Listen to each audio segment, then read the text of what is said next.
Oh man, hey, my bad, you guys. Make sure I'm good.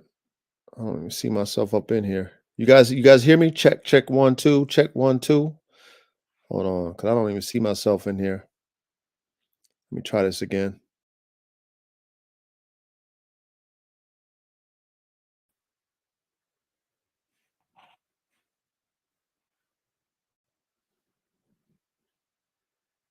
Well, I wonder what's going on. Can y'all hear me?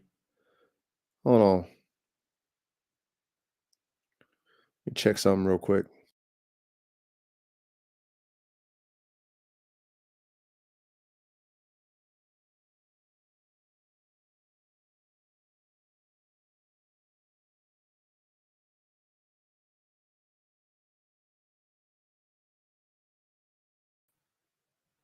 Okay, okay. Can y'all hear me now? Good. All right, so welcome to another episode of Bandog Talk with the Dog God, brought to you by Formula One Canines. That is me, of course. Thank you guys for showing up. We got a good cook up this evening, man. Great topic of discussion.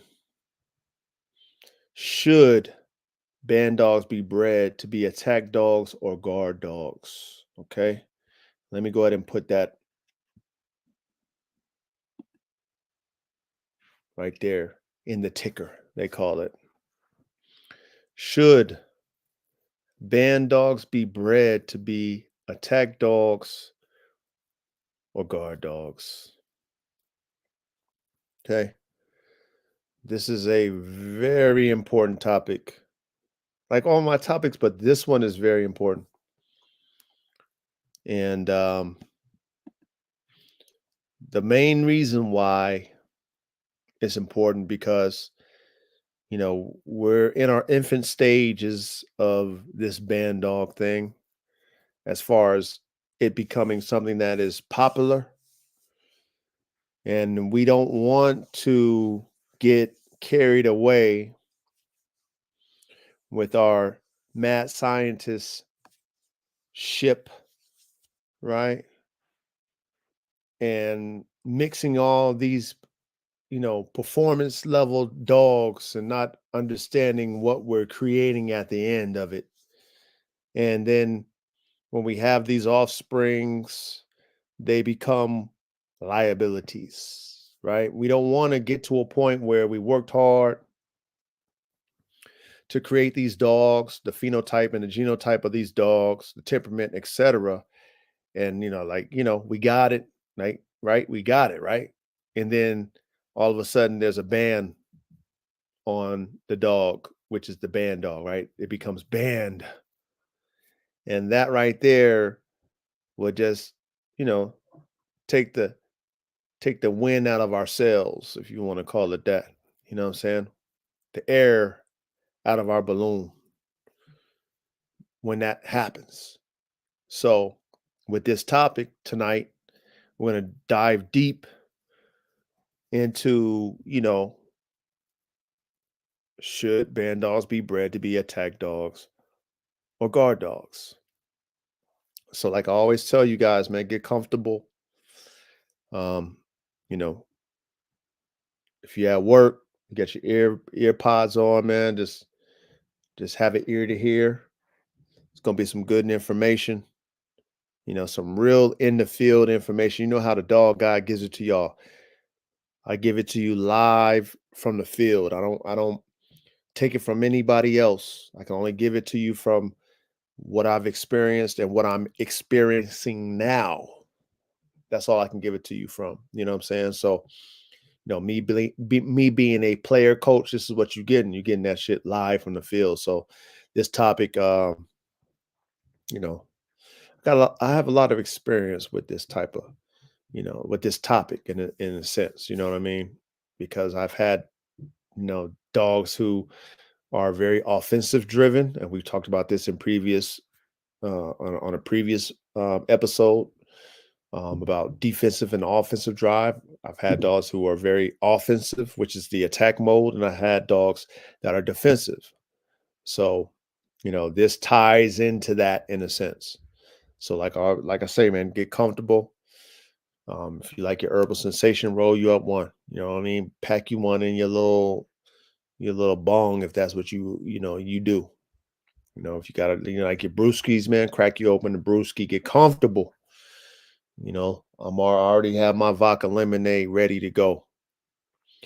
To calm my nerves. Cause man, today, hold on. Before I tell you about my day, let me give me a sip of this vodka lemonade, man.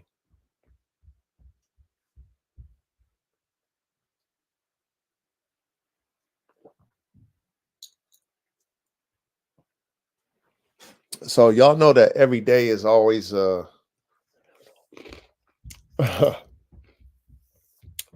even though my day is very routine. Hey, salute to you, Jerry Hurley. Thank you for showing up, family. Real talk, man. Yeah, you already know we got some information. We got some good knowledge. So I thank you for showing up, family. Real talk.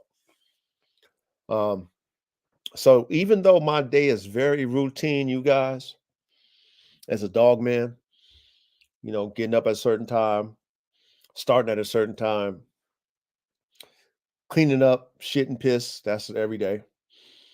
Feeding dogs, that's every day. Fixing what's broke, that's every day. However, there's always something new in my day because of the different personalities that I deal with, because I deal with performance dogs, right?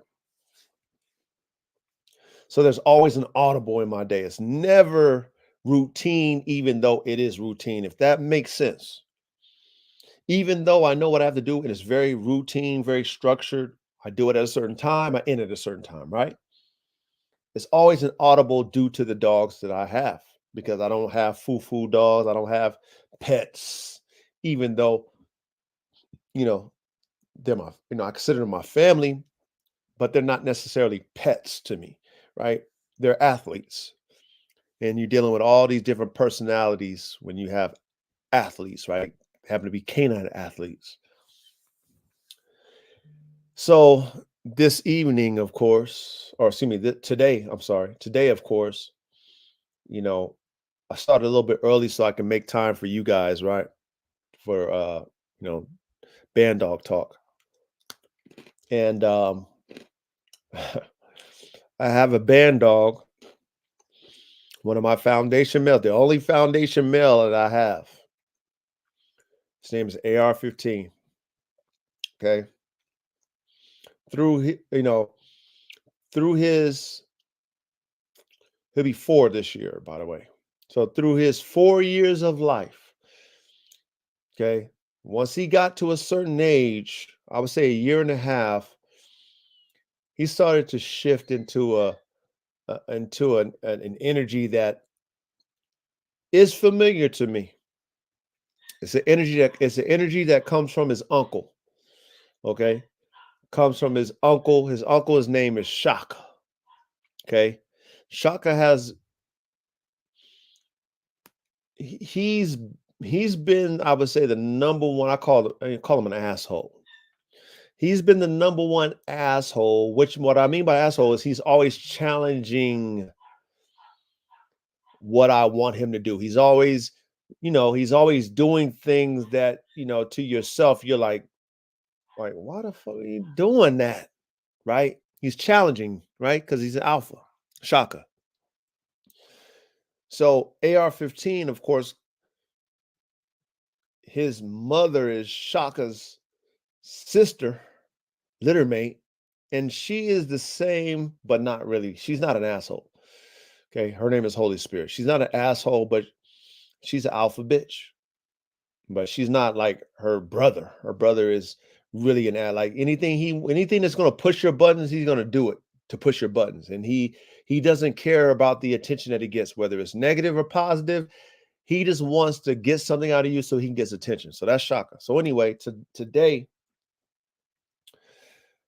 I go out like I always do. And before I go out, I live on this hill and I have all my kennels set up in a tier. It's like tiered, right? and I look out my window to see, because I had to move Shaka. I had to do musical kennels. I had to move Shaka to another kennel area. So I was seeing because I put like a doghouse, and you can't put anything in Shaka's. Like Shaka can't have he can't have nothing in his kennel. Like if you put a bone in there, he's not gonna fuck with a bone. You put any type of toy in there, a ball, he ain't gonna mess with that. But if you put a dog house in there, he's gonna tear it up. You put a dog bowl in there, he's gonna tear it up. If you hook, a water bucket and you hook it, fasten it up to where he can't move it around, he's gonna break that bucket off the fasten. Like he's gonna do everything other than what he should be. You put a roof on him, he's gonna tear the roof down, right? You know what I mean? Like that's who AR-15 is. Excuse me. That's who AR-15 is, right? So today he doesn't have a roof where he's at because I know he's gonna tear it down. When it comes to like giving him water and stuff like that, I give him water when I see him, right? So he don't have no water in his kennel. So when I come in, give him some water, let him drink, and I take the thing out. That's how he gets his water. He don't get free flow. Get your water, drink when you want it. You're thirsty. No, when I come in, you get to drink. Pull the bucket out. You know what I'm saying? Because he just tears everything up. That's what he does. So I put a doghouse in there because where I had him before, I had a roof, but I had like another little layer over top of his 5x10 where he couldn't tear down the roof, right? But I had to move him because I had to put somebody else, another dog in that area because they know how to get out of the 5x10s, right? They know how to jump out vertically. They just jump out. So I had to put them in there where that roof is. So long story short, I had to move Shaka over there where there was no roof. So he's over there. I put a doghouse in there, one of them igloos, one of them igloos.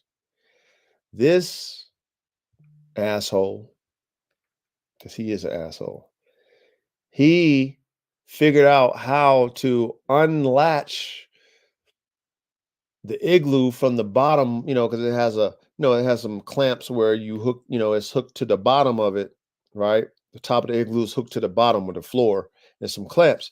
He figured out how to bite the clamps, break them, rip the whole top off. Now the top's off and he broke the clamps. Okay. So I'm like, man, this guy is something else. So it's been raining out here too, y'all.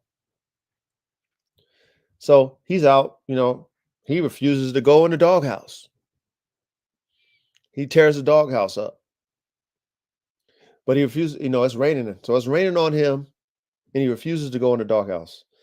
So I'm like, oh man, this guy's, here we go again with his, he's deliberately doing this stuff because that's what he does. So as soon as I come out, he starts out with his barking and all that shit that he does. I look down, I see that he tore the damn igloo up, so I'm already pissed. Like, man, I give you a damn doghouse and you tear it up. You tear everything up that you're not supposed to.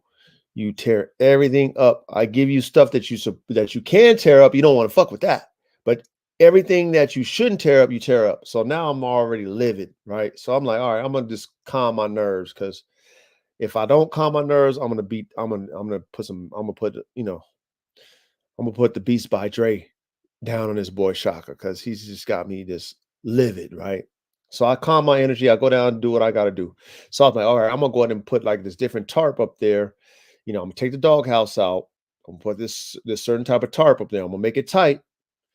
Hopefully, he doesn't try to tear it down, and then at least he'll have some cover from the rain. I'm thinking about the dog, but understand that these are dogs at the end of the day.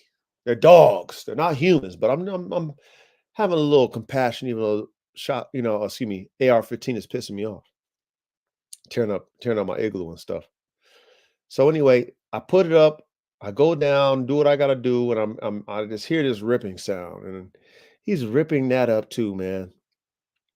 So of course, I'm like, oh, it's done. You know what I'm saying? So man, I discipline him. You know what I'm saying?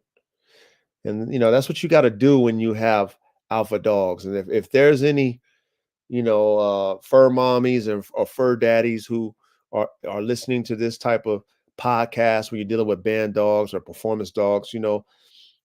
These dogs are different than they're different than your little foo-foo cuddly dogs. These aren't them type of dogs. These are very alpha athletic. Pain tolerance is very high because they're prey animals. They're prey animals. Okay. You can't be weak in your personality.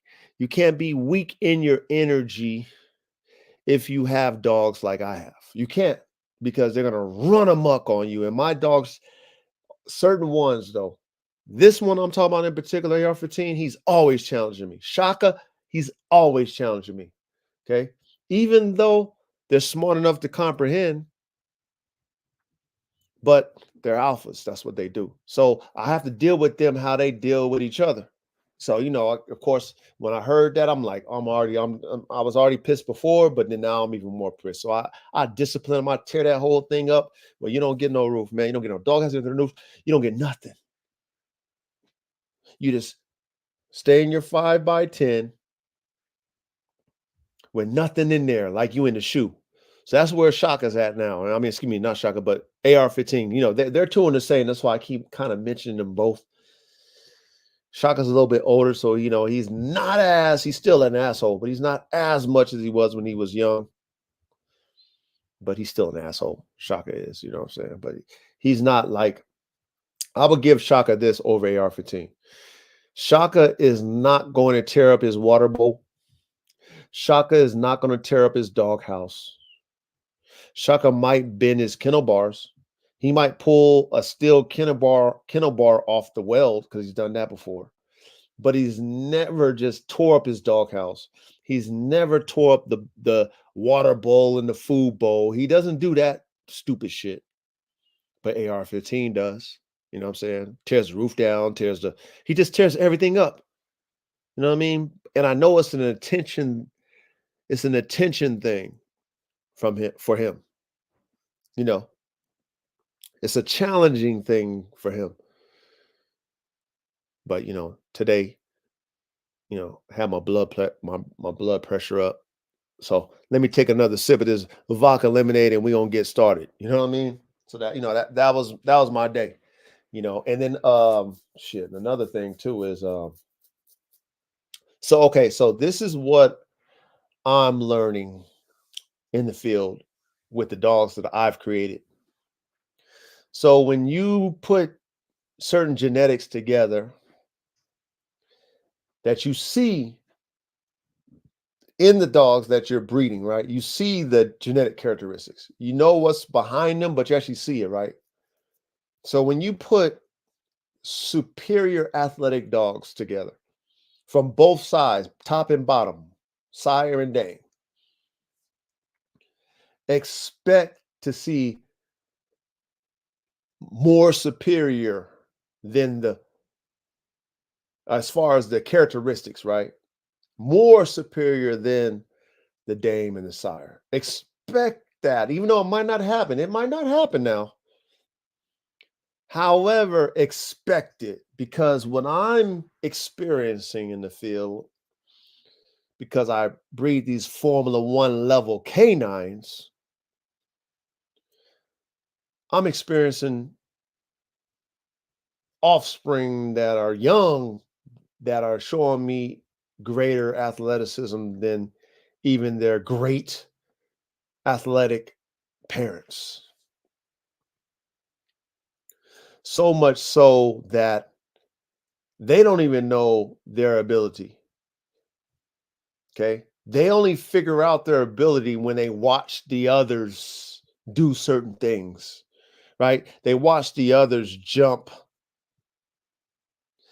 and then they start jumping because they're watching, the others in the pack, whether it be their siblings, whether it be their cousins, whether it be another dog that's not related. They're watching each other. And by them watching each other, they start to mimic what they see. They start to mimic the energy from the other ones. And then, you start to see what you got. early, It's like, seeing your child be advanced, right? Like, well, man, I wasn't doing that when I was his age. Like, that's what you start to see when you start cooking up these type of dogs that I cook up. And man, oh man, that's like, be careful what you cook up. You just might get it. Hey, be careful what you cook up. You just might get it. And every day that I'm out there with all my dogs, I'm seeing what I'm cooking up. I cooked up. And man, oh man, they're superior in every way. And to the point where it sometimes pisses me off, right? So let me take this sip and we're going to get started.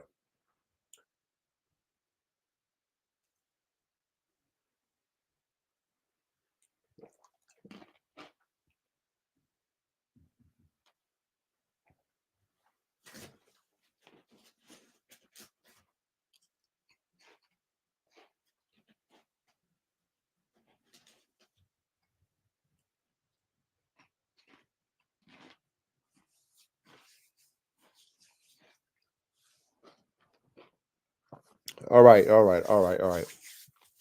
So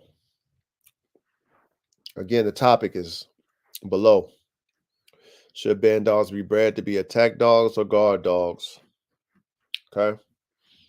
We're going to dissect both as far as breeding for an offensive minded attack dog or breeding for a defensive minded guard dog. Okay.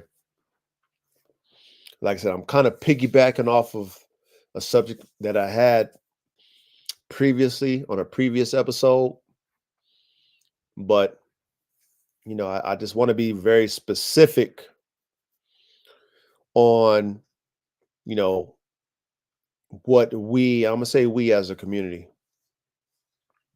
should be breeding these dogs for. Because like I said, you have to think about the future.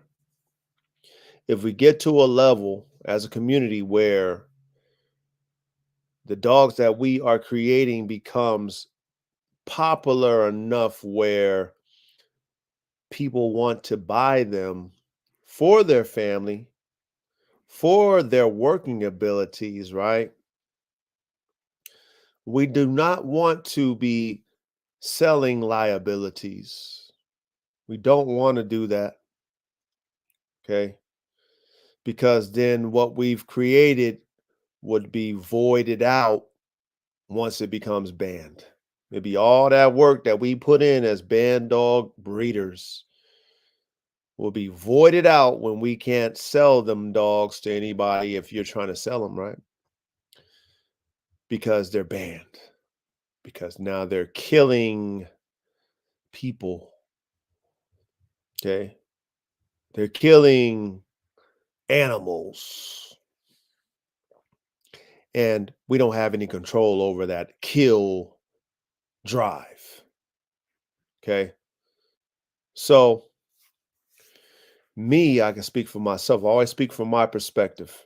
Okay. I don't speak for no one else's. Whatever you want to do with your dog as a breeder, it's your choice. And I'm not going to hate or say, oh, you're wrong. No, that's your choice. Do what you want to do with your dogs. Do what you want to do with your program. I salute that regardless of your consequences or your accolades. I'm going to salute it because that's you. However, I'm coming from my perspective, what I've created. Okay. And I've never tested my band dogs in a sense to where I put them in a situation, right, where they want to attack.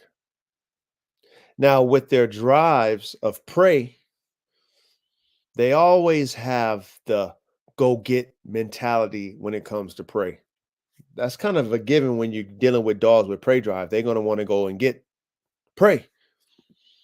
So I've seen that in my band dogs, which is fine. Okay, as long as, like we talked about in the pack dynamics, as long as they're not attacking individuals in the pack, I'm fine with natural prey drive. I'm fine with offensive prey drive with common sense, right? You know what I'm saying? With common sense. Don't go on a kamikaze mission against a bear. You know, right? Don't just run into a bear and get mauled and clawed and have a bear eat you up because you just saw the bear, you want to attack. Nah, I don't like that. But I understand automatically they want to go after. I get that when it comes to prey. Now, when it becomes human based, because these band dogs are supposed to have prey and man drive, I don't want my band dogs to want to attack people. I don't want that in my genetics. Now, because I'm still in the early stages of my band dog program, I've never antagonized or baited my dogs into wanting to attack a human, right? So for me, the data is not there. Like, will my dog just attack a person? I've had individuals come and, you know, meet some of the dogs. They want to see them. I've seen how they react to people, certain ones, as far as my band dogs are concerned, I've seen how they reacted to new people. Um, some were very apprehensive. Some were okay, right? Because they can sense that there's not a threat. I've seen both apprehensive, like they're not letting that person come near them. They're not growling, but how you go in there and you put your hand up and you put your hand down, that typical wave that you put down so that the dog don't feel your energy pushing forward, put your hand down, let the dog sniff. I've had band dogs that will not sniff a stranger. You know, they won't even come close to them. And you can tell that they're apprehensive. Okay. They're not growling, but it's like, I don't know you. Then I've had uh some, not even some, just one is the asshole AR-15 that we were talking about. He's confident enough to where if he doesn't sense a threat, he ain't even tripping. He's not, he'll let you pet him and everything. You know what I mean? Because he's just that type of dog. You know what I mean? He's confident in himself. If he doesn't sense it in his own energy, he's not going to give you it back as far as that's concerned. You know what I mean? Um, so I've never, with my dogs, experienced my dogs just wanting to go, my band dogs actually, right? Wanting to just, they see a person, they on it. They want to go after them. I haven't experienced that yet. I have some new generations, right? The up nexts that hasn't been introduced to new people yet. And I have not tested them out in that scenario. But for the most part, I haven't seen it from my foundation band dogs. You know what I mean? Okay. Which for me is good because I want my band dogs to be defensive minded, defenders. I don't want them to be offenders or wanting to attack. Me personally, I don't want them to be that way because the reality of it is when you cook up these different breeds of dogs that have abilities to maul or break bone and flesh, they have a lot of power. You can end up killing someone with that dog. Okay. Whether it's an 80-pound or 150-pound dog, you can end up killing someone, which doesn't do you any justice at the end of the day. Even though your dog was protecting you, you know, your dog killing someone is not a good look. It's not. So you have to think about these things when you're breeding these type of dogs. You're taking a mastiff to a pit bull, you're taking then you're taking that, you're taking it to another dog, maybe you take it to a Rottweiler, maybe you're taking it to a Kangal, maybe you take, whatever your recipe is, you're taking all these warrior fighting type breed dogs and cooking them up together. You're taking all them different genetic temperaments and putting them together. Okay.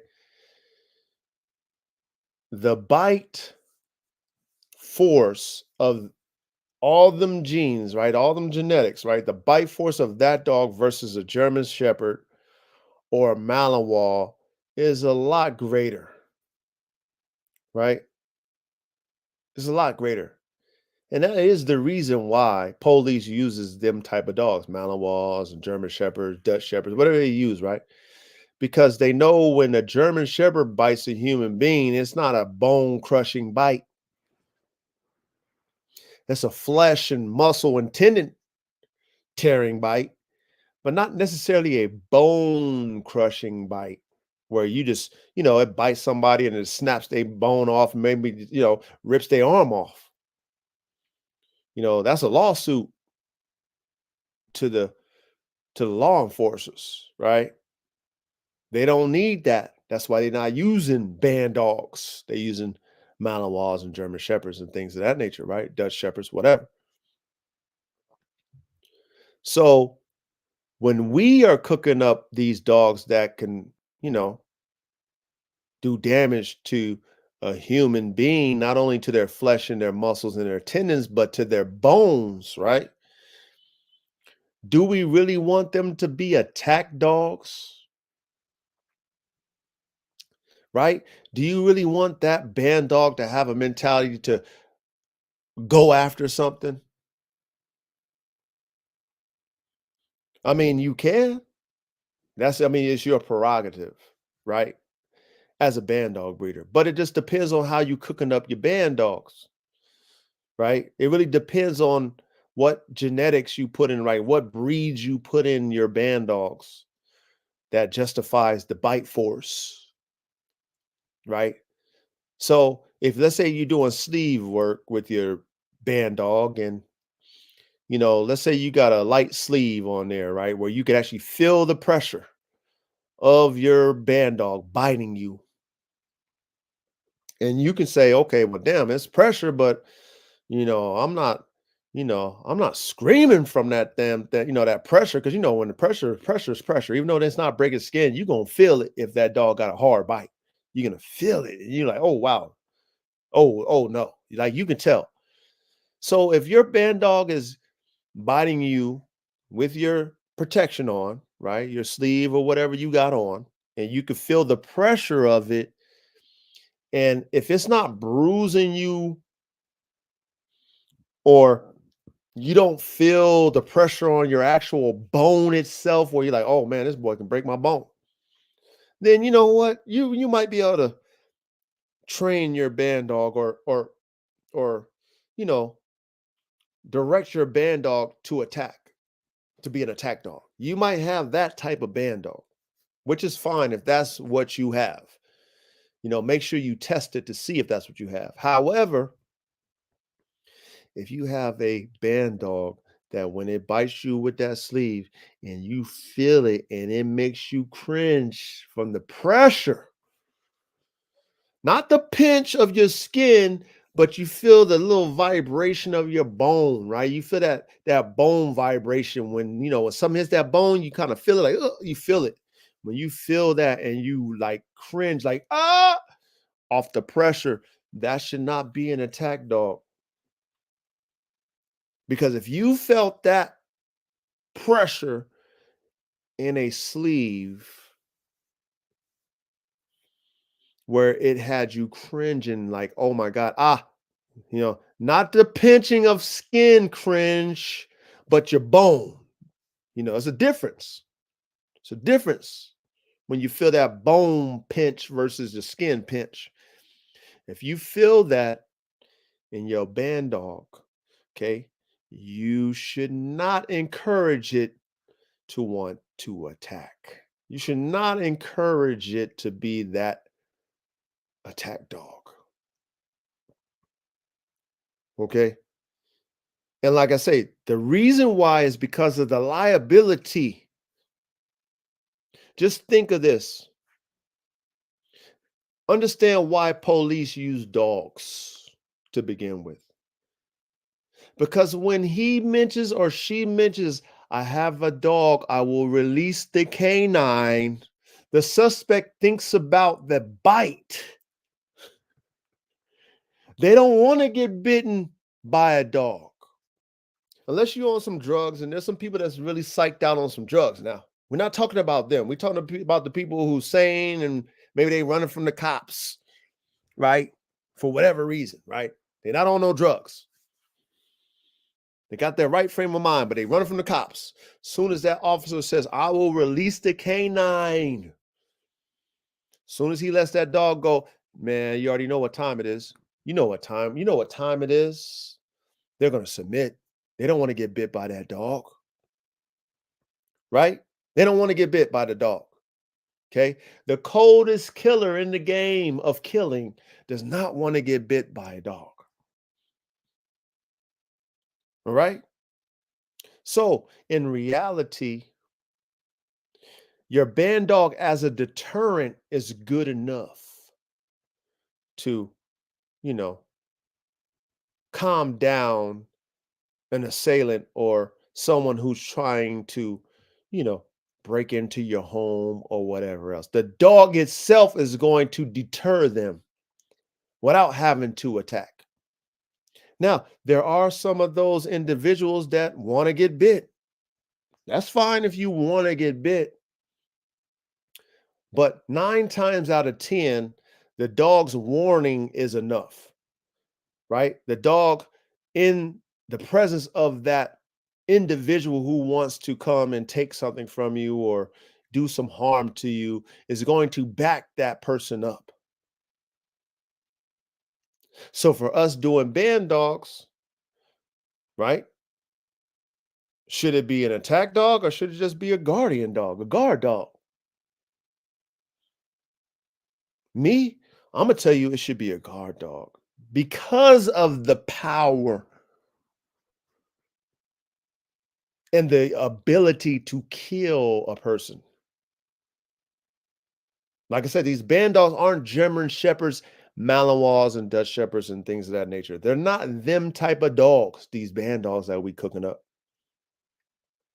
they can kill a person.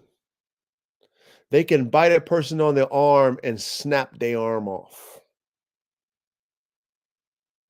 They can cause you to get sued. They can cause us as a band dog community to get our band dogs banned because we put that attack nature in them. If that's what you cooking, right? If that's what you cooking, attack dogs, it could be the end of us doing band dogs. If that's what you cooking. Okay. Again, it's to each their own. However you want to cook your dogs, however you want to breed your dogs. It's to each their own.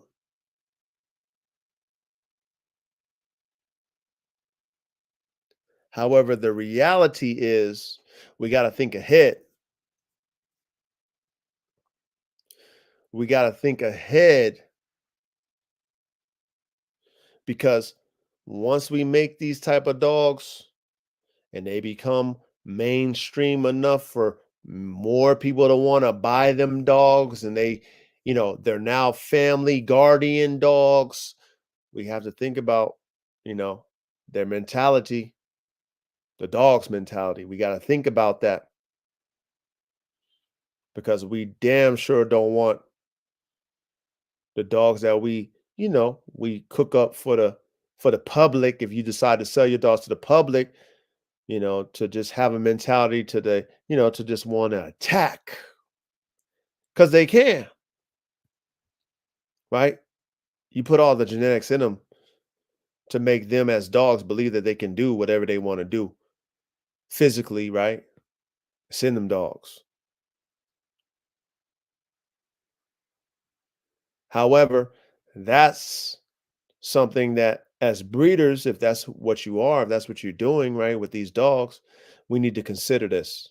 We need to consider, a dog with that type of ability, just thinking that it's okay to attack. Or when you're doing agitation work, like you're bringing that anger out of this dog. Are you sure you want to do that with a dog that will probably understand that, it can do it on its own without you agitating it? Like it comprehends that if it wants to devour something or take something down, it can do it. And that's another thing too. When you deal with dogs for as long as that I've dealt with dogs, and you dealt with different personalities, and you just let them develop. Of course, I have my own relationship with all my dogs, but you know, not to say that agitation work doesn't, you know, help you hone in a dog's, you know, direct anger towards something, because that's what you're doing. You're pissing the dog off. Not to say it doesn't help. However, I have dogs that are adults that I've never agitated. And I know for a fact if they don't like something, I've seen it when it comes to the pack, right? How they deal with each other. I watch their dynamic. I know for a fact if they don't like something, they'll do what is they'll do what they got to do on their own. I've seen them be cool, loving dogs to ferocious killers. I've seen them switch. I've seen that switch in them without my provoking, without me having to make them mad. I've seen something make them mad to turn them into a killer, right? Just in their own dynamic of dogs. So if a dog understands when it can turn its on off switch on as far as its kill switch, you know, me personally, I don't, unless I'm trying to, direct a dog to attack, right? Like, like the shits and work and all that stuff. Unless I'm trying to direct a dog to attack, those dogs automatically, if they have it in genetics, they should know when to attack and when not to. By nature. By nature. Now, if we're always turning on that attack switch, if we're always doing that, right? Let's say a child comes around, don't know no better. And of course, you shouldn't have no children around an attack dog. However, in certain situations, you might think your dog is cool, but a child comes around that attack dog.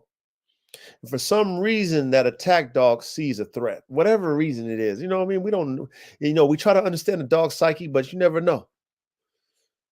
And then because it already knows that you're okay with it attacking, because you've been provoking it, right? You've been training it to attack. You've been provoking it. Now the dog's like, oh, I don't like that energy from that child. I'm gonna attack. Then what you got going on right there? What you got? You got liability. A liability you have on your hands. And then not only that, it's not a German Shepherd or a Malinois bite. A Bandog's bite's gonna kill. It's gonna crush. Now you going to jail because your Bandog done, you know, it knows it's okay, right? We promote it, we encourage it. Good boy. We piss it off. You know what I'm saying? We agitate it. Good boy.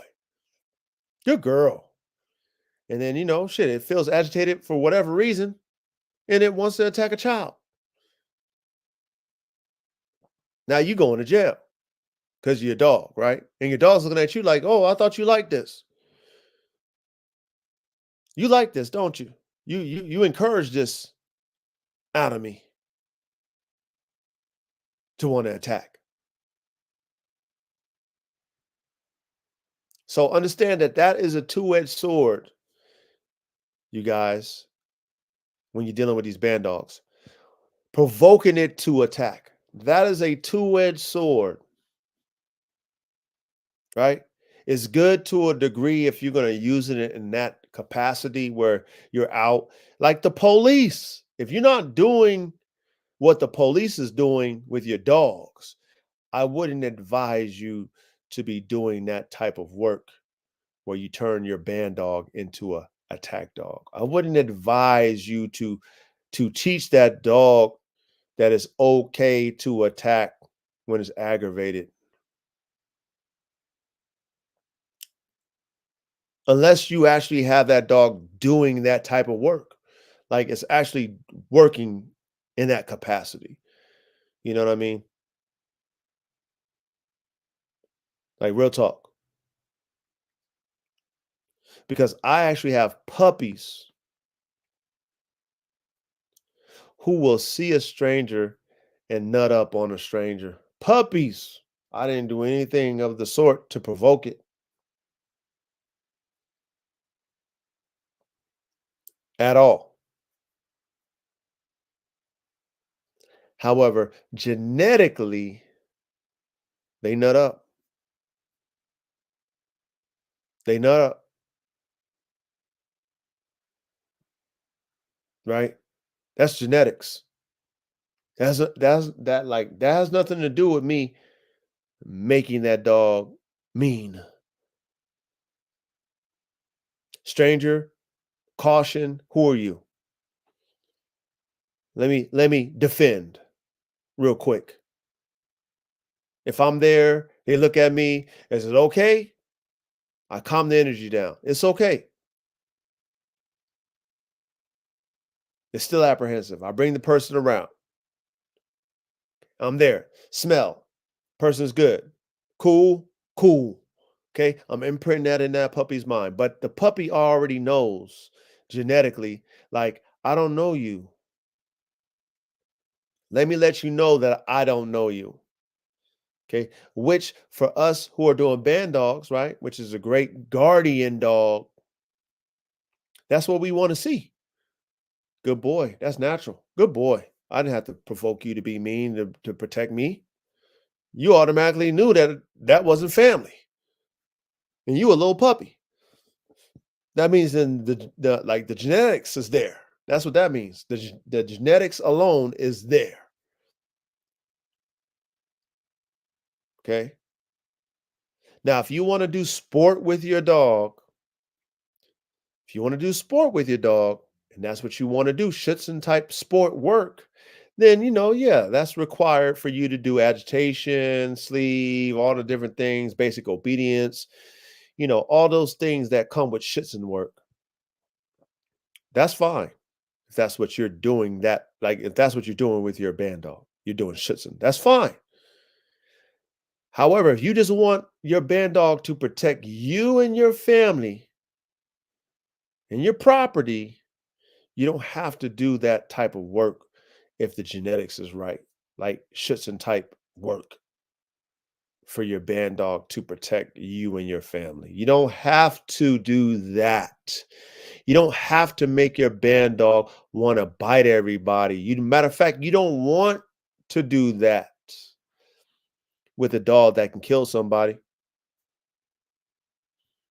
I will advise you not to do it from my own experience. I've never had one of my dogs try to do it, but I would never want my dogs to ever try it at all. I would never want to be put in that situation.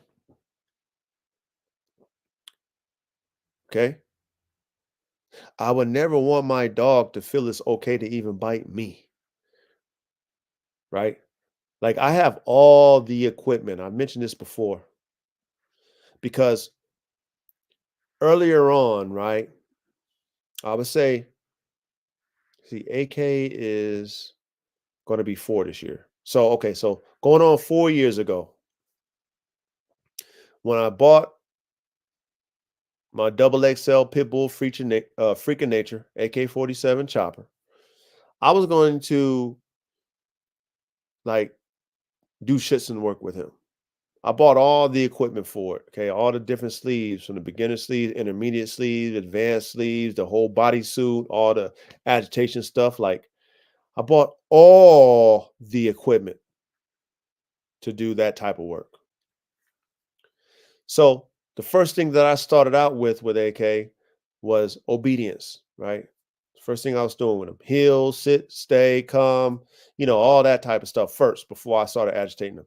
He already had the automatic, right, desire to want to bite stuff, whether it be a sleeve, whether no matter what. He already had the desire to want to bite. So I was like, okay, he's gonna be he's gonna be perfect for this, right? Now I never got to it to like agitate him, or get in that suit I purchased, or even use any of the sleeves. Like, all that stuff is in my shed, brand new, with dust on it. All of it. I might have shown it on my YouTube too. If y'all ever seen my little yard tour from back in the day, I might have even showed that, my shed with all the shit in there, right? With all the equipment and all that stuff in there. But I haven't even used it. And I would say the reason why I haven't used it, right? I've never been okay with my dogs putting their mouths on me. Never. Never. Now I feel that with AK, right? Did all the obedience. He did great. Um, I had this bite little toy that y'all probably seen AK on that, on my YouTube and stuff like that. Maybe on this, or on my IG or whatever, right? He has his little bite toy I put on the spring pole, right? So when I put that bite little thing on the spring pole and I seen what AK did to that, just that bite sleeve toy, whatever that thing is that I bought for him, right? I seen the damage that he inflicted on that. And I've always had this thing about my dogs putting their mouths on me, right? I don't allow it. From me seeing the damage that he does to that toy, which is a bite sleeve type toy, to me not wanting my dogs ever to put their mouths on me, I was like, you know what? I ain't doing this. I bought all the equipment, thousands of dollars, y'all, that's sitting in my shed, that I will probably never use for myself. Like, I would never probably do it myself. If I, later on down the line, get an assistant and they want to do it, then, I got the equipment for them. You can put that on and you can get them bites. But me personally, nah,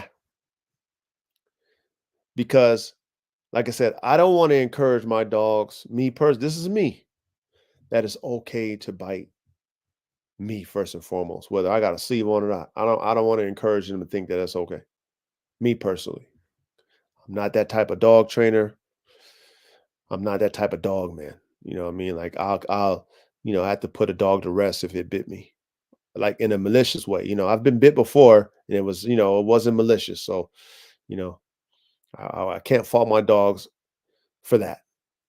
However, if it was you was trying to, check me type bite, I don't play that. And of course, when you are provoking a dog, that's what they're understanding. They're understanding, like, okay, you're provoking me, I can bite you. You're encouraging that with all the, good boy, all the stuff, even though it's on the sleeve, it's still you, right? It's still you. So for me, I quickly changed my mind. And I started out thinking that I was going to do that with my boy AK, which he can do it. What I mean? He's capable of doing it. But I was like, nah, I don't want my dog to feel it's okay to bite me. Okay. So fast forward into my band dogs, right?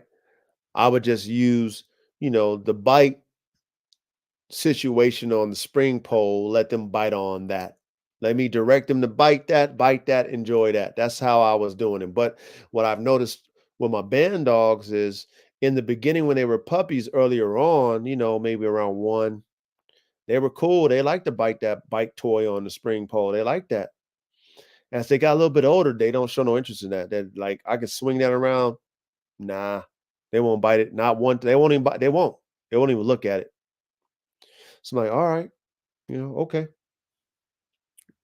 You don't like toys, and in their mind is a toy. That's how I see it. Like they know it ain't real. They bite on it and they was having fun, but it's not real. So for them, it's like as they mature, it's like that's a toy. Like I seen the shift in their mind state. That's a toy. Yeah, it's swinging in front of me. They look at it. They in the yard, whatever, sniffing the yard, doing what they do, eat grass. But that bite toy, they don't have the same interest as they had when they were younger. Okay. However, the females, right? They're the very apprehensive ones when it comes to strangers. Like I see their mind thinking when I bring somebody new to the yard. I see them when somebody new want to come around to the kennel. I see them, they're standoffish. I see the energy. The energy, the ears is down and the tail's kind of a little bit tucked. It's the apprehension. I see it. Like, oh, okay, I know what that means. That means you're not certain of those individuals. And so, if you're not certain, then at the end of the day, if they come a little bit closer that you don't want, then you're going to check them. You're going to give them a little, maybe a growl, right? Your hair going to stand up a little bit. You might give them a quick bark, right? That's natural that I'm noticing in my band dogs without provoking them to want to attack a stranger or a person, right? So for me, right,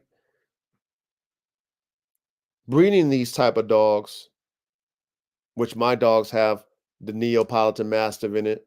It has a German Boxer in it. The German Boxer, overseas, imported German Boxer in it. Has an American Bulldog in it. It has a game Pit Bull in it, right? Genetically, there's a lot going on in that dog's makeup. There's a lot of athletic abilities going on in his genetic characteristics. There's a lot of bite drive in his genetic characteristics. There's a lot of prey drive in his genetic characteristics, right? There's a lot of bite strength in his genetic characteristics.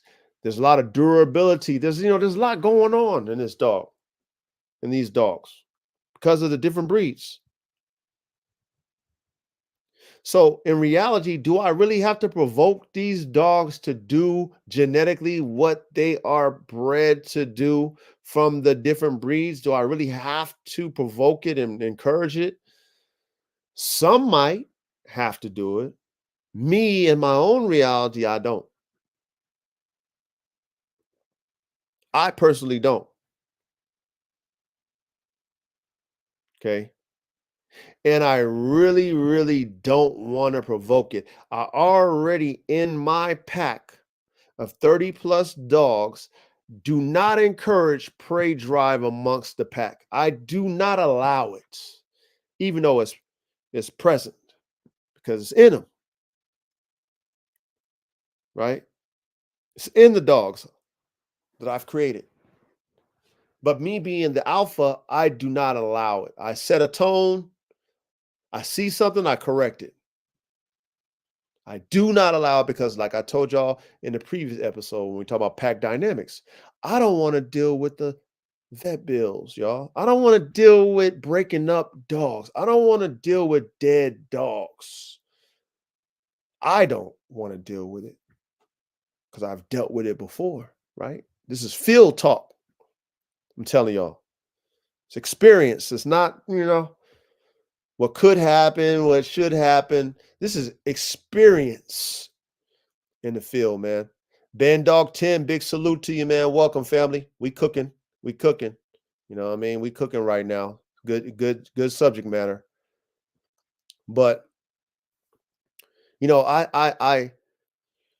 know what I know what I've created, right? I know the athletes that I've created. I know the killing abilities of these dogs that I've created. However, we got to have some rules and regulations when you're dealing with dogs like these, right? You have to imprint in their mind a reserve, a reserve, right? They need to have a reserve in their mind. They got to, okay, I can't go past this. You need to make sure that you don't go past this. That's what I imprint in my dogs. Don't go past the reserve. You have the ability, but I don't allow it. So don't do it. And if you do it, then there's disciplinary consequences. Because if you don't discipline these type of dogs, they're gonna run all over you. They're gonna run all over you, and you're not gonna be able to control a dog like this. It becomes a liability at that point, right? And that's what we don't want. So back to the subject matter. Should Bandogs be bred to be attack dogs or guard dogs? Okay. You as a Bandog breeder, you can decide on your own. That's your prerogative. That's your choice. Me as a dog god, I'm gonna tell you, don't breed your Bandogs to be attack dogs. Breed them to be guard dogs, guardians, guardians. You do not want your Bandog's mouth to be comfortable around human flesh. You do not want that. I'm telling you.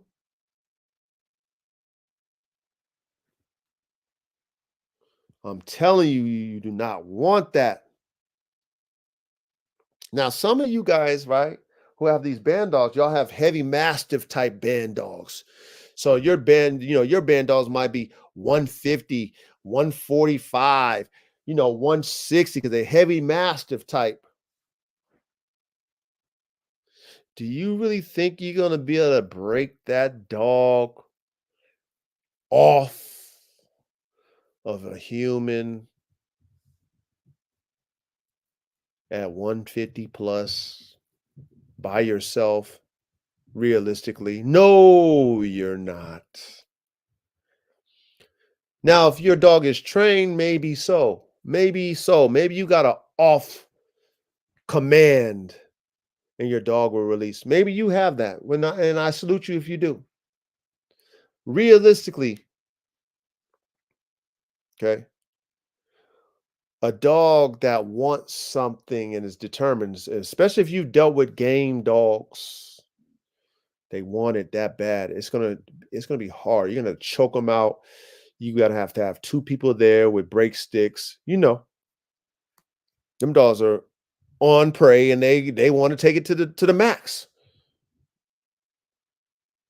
So should this dog mentality that is big like that can inflict that much damage, should that dog's mentality be, I don't like it, I'm gonna attack. I'm not feeling it, I'm gonna attack. Should it be that way? Like, should that be what our band dogs should have in their mentality realistically? My answer is no. My answer is no. Now, you as a band dog enthusiast or up and coming band dog breeder, you can cook up however you want to, and you can experience that yourself if you want to. If you want to, okay. But I guarantee when you have something that's outside of your control happen and you try to clean it up, you try to fix it, you try to correct it, you're gonna have a hard time, brother or sister. You're gonna have a very hard time because once that dog tastes blood and it likes it, it's going to be hard to break that out of that dog's psyche, right? Once that dog gets his first taste of human flesh and it likes it, it's going to be hard to take that out of that dog's psyche. Real talk. Real talk. You need to consider this when you're dealing with band dogs. And I would hate, I gotta put the punctuation on this. I would hate for us to really build this community and build the popularity level of a band dog to the point where we got inexperienced level type band dog breeders cooking up atomic bombs, and then now what we did is voided out. Who did it right? Who made sure that we put together a great family guardian dog that's stable, even though it's able to take down large prey and man if necessary. It's stable in his mindset that I don't have to attack if I don't need to, right? I'm a big enough dog to warn you. I'm a strong enough dog to warn you. I'm a smart enough dog to defend, right? Like I said, I have bears, black bears, I have bobcats, I have mountain lions where I live, coyotes, you know, I live in the wilderness. I would hate for my dog to go and commit suicide just because it has maximum prey drive and it doesn't have a brain to go run up on a black bear. I would hate for that to happen to my dog, right? Because you know what a black bear does, right? A bear and a grizzly bear, they are prey animals to kill to eat. You think a dog is going to, come on, you think a dog is going to beat a bear? If a bear's hungry? No. So your dog should have common sense to that, you know, that extent of seeing a threat of a bear coming on your property and using its defense tactics to run the bear off, right? Right? That's what your band dog should do. Now, if you had a pack of band dogs attacking a bear, a bear can only handle so many opponents, right? It's a little bit different. And that's a common sense play amongst a pack. That's how wolves work, right? They work as a team, as a pack, right? They're still not going to put themselves in harm's way without the pack. See what I'm saying? They know that there's a lot of things going on. This dog, this wolf has a flank. This one has the front. This one got the side. Like they're working together to preserve themselves to, at the end of the day, either move a prey out or get a kill for food. But if you got just a you know attack-minded single dog, band dog that just want to go after whatever, that dog is on a suicide mission. You won't have that dog for long. That's not a smart dog. Okay. And that's not a dog that I want around my family. It's a dog that always want to go after something just because they want to go after it. I don't want that around my family, personally, or on my land where I got different type animals.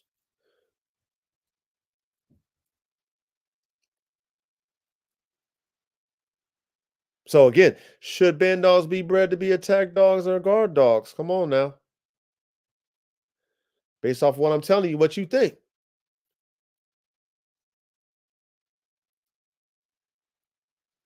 What you think? Guard dogs. Guard dogs. And if you choose to breed your band dog to be an attack dog, again, like I always say, that's your business, man. I'm not gonna hate on you. I'm not. I'm not. But don't be surprised. Don't be surprised when if you do sell your puppies or your dogs to, someone who's not as experienced as might be you, and they, do something bad, and it falls back on you, don't be surprised that it does. Don't be shocked. Well, it never happened to me. Don't be shocked, because you bred the dog that way. You encouraged it that way to feel like it can go and just get what it want to get, take down what it want to take down when it want to take it down, attack. You was cool with that,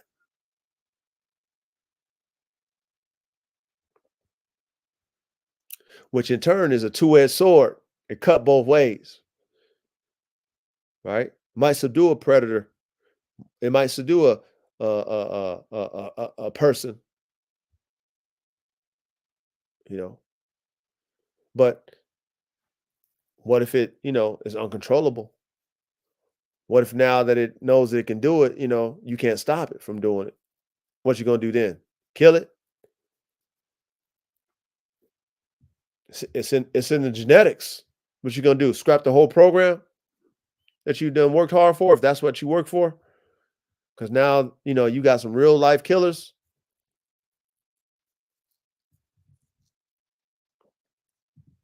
And this is another reason why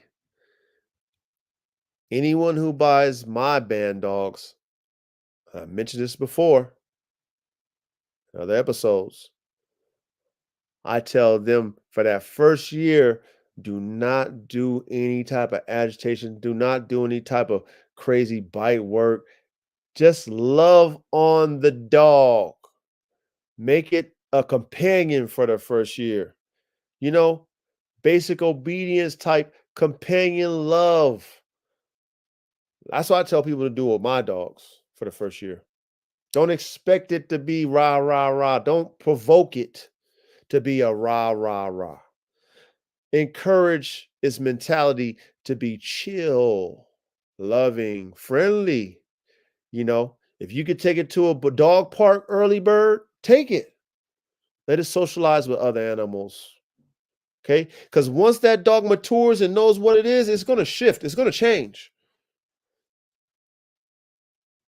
It's going to shift into what the dog is. It will shift once it's mature. The dog will understand what it is. And if it doesn't have that other side that I'm speaking about, which is the chill, loving side, let's just say you just had it in the backyard, right? You had a band dog that you got. It's in the backyard, no socialization, no nothing. From a puppy on to an adult, 3 years old. That dog's going to be a loose cannon. That dog is going to be a problem. Because now it developed in itself, but it doesn't have a limit. It doesn't have an understanding of what it can or cannot do. It doesn't have that understanding of it or comprehension of, I can't do this when I want to. I know I can do it, but I can't do it when I want to. It doesn't have it. Oh, people are cool if the energy is right. Kids are great, because kids are cool. Other dogs don't. Yeah, I got prey drive, but yeah, I'm alert, but that dog better do something to piss me off for me to get it. Like, I'm just not gonna just run after it because I've been socialized, right? My owner socialized me with kids and socialized me with people and socialized me with dogs to where I know that if I don't see a threat, I ain't gotta get after it. I don't have to get after it. It's not a threat. Yeah, a child is looking me eye to eye, but you know what? I've been around children now. It's just a child. It's not prey. Even though it might look like prey because we're looking eye to eye, the child might be antagonizing, pulling my tail. It's a child. I've been around it, a child. I know what it is. Okay. This is very important when we're dealing with these band dogs. This process. That's why I tell all my clients that. Love on the dog for the first year, please. Don't turn it on. Just love it. Socialize it. Be okay that it's friendly. Be okay that it's apprehensive. That's fine. Because once that dog matures, it's going to change. It's going to know what it is and what its capabilities are. It's going to know it automatically. You ain't got to put it in that dog. It's going to know it. So, should band dogs be bred to be attack dogs or guard dogs? Guard dogs, it shall be. Guard dogs, it should be. Attack dogs, liability.com, you guys.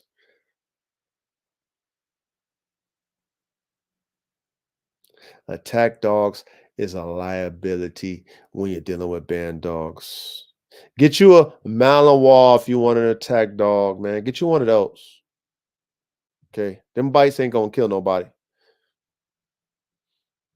Them bites ain't gonna break nobody's bone. Get you one of those. It's gonna hurt though when you get bit by them damn dogs. But you ain't gonna snap somebody's arm off or snap somebody's leg off. Now, I'm in the lab. I have a specific lab cookup that I actually push back to 2025. I actually only have 2 more cookups that I want to do. This is one of them. Okay, after that, I'm done. I done did everything that I want to do for my dog with my dogs. I done created all my dogs. I got 2 more to do. This one I'm specifically talking about. Okay, is AK-47, my double XL pit bull freaking nature, AK-47 chopper, aka the bone crusher, and them names is fits him perfectly, especially the bone crusher type. That name really fits him. That's where he got it from, because he crushes bones all day, every day, man. He got a bone graveyard, everything broken down to the bone marrow. Not a bone that survives his mouth. And then I have a Kangal that I purchased. Okay. And I was very intrigued by the Kangal just by its bite force alone and its ability to defend, its livestock that it protects, right? Because it's a shepherd dog from wolves and bears, right? So I was intrigued by the Kangal, but mainly because of that bite force. Okay. The strongest bite force of any canine is the Kangal. Now, I'm going to cook up AK-47 with that Kangal. Imagine the athletic ability. The Kangal I have is very athletic, by the way. She's fast. She can run for a long period of time. Of course, they're shepherd dogs, right? So she has stamina. Okay. She's got muscle underneath that fur of hers. Like, that's a dog. That's a real dog. But AK is a freak of nature. He is a freak of nature. Not only is he fast and strong, has drive, he has the bite force too, but he's got that quick muscle twitch. You know what I'm saying? Have you ever seen a dog with that quick muscle twitch where, you can throw, like the focus and the speed is just unbelievable, right? Like you can throw a bone or whatever, a ball or whatever, and he gonna catch it. I don't care if you try to trick him or nothing. He's so focused. You could, throw it behind your back. He catch it. You know what I mean? Like he's fast.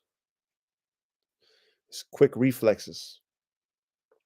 He's muscular. All that. He's all of the above. Me cooking them 2 dogs up, that's a liability dog. What I'm cooking up, it's a liability. Not anyone should own that dog, that offspring, because of what that dog genetically is capable of doing to whatever it puts its mind on getting after. The damage that it can do is life threatening.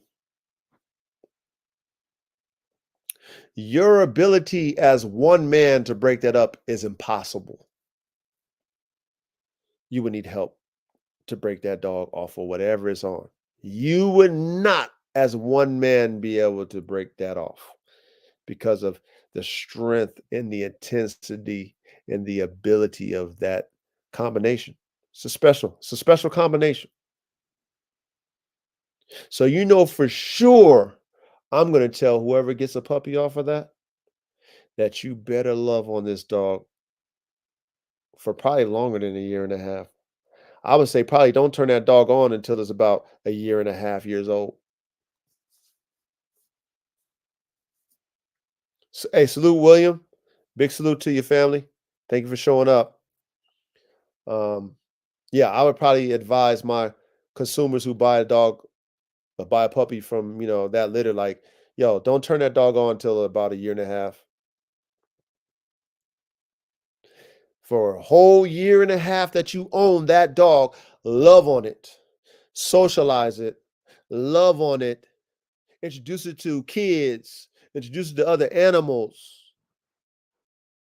Because once that dog is mature and understands its genetics, starts feeling itself, oh, you already know that's liability.com. That's a liability. Okay. And that dog, I'm breeding to be a guardian dog, not an attack dog, a guardian dog, just like my other band dogs that I breed. Guardians, not attacks. Okay. But that dog is going to be even stronger than my band dogs.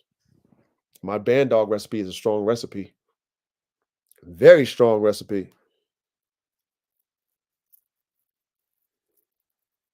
But that Kangal, the AK-47, that's the ultimate one. Ultimate one. Oh, okay. So, hey, so Jerry, you asked me what's the second one, right?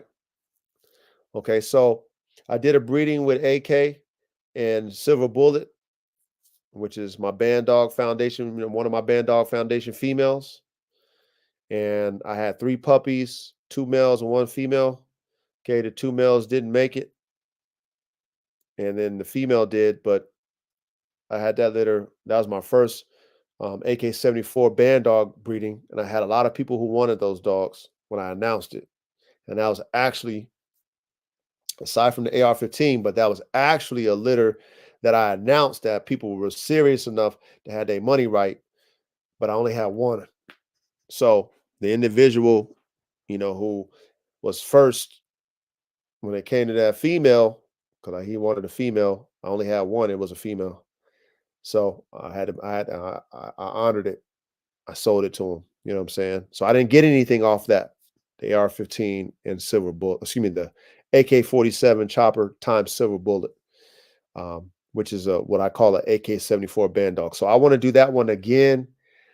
I won't be doing that probably until maybe I'll do it when I do the Kangal. Maybe I'll wait till 2026. You know what I mean? And I'm purposely doing this, by the way, as far as waiting before I cook up some of these dogs, because I want to showcase what I already have. Because I got all the pieces that I need, so I want them to grow up. I have my AK-74 band dogs. I have my AR-15 band dogs. I got my XL Pitbull Dracos. I got my performance bullies. I got my performance pit bullies. I got my pit bulls. Like, I got everything that from my basic, program that I put together. I have all my performance dogs. I have some extra credit ones that I want to create, but I'm not.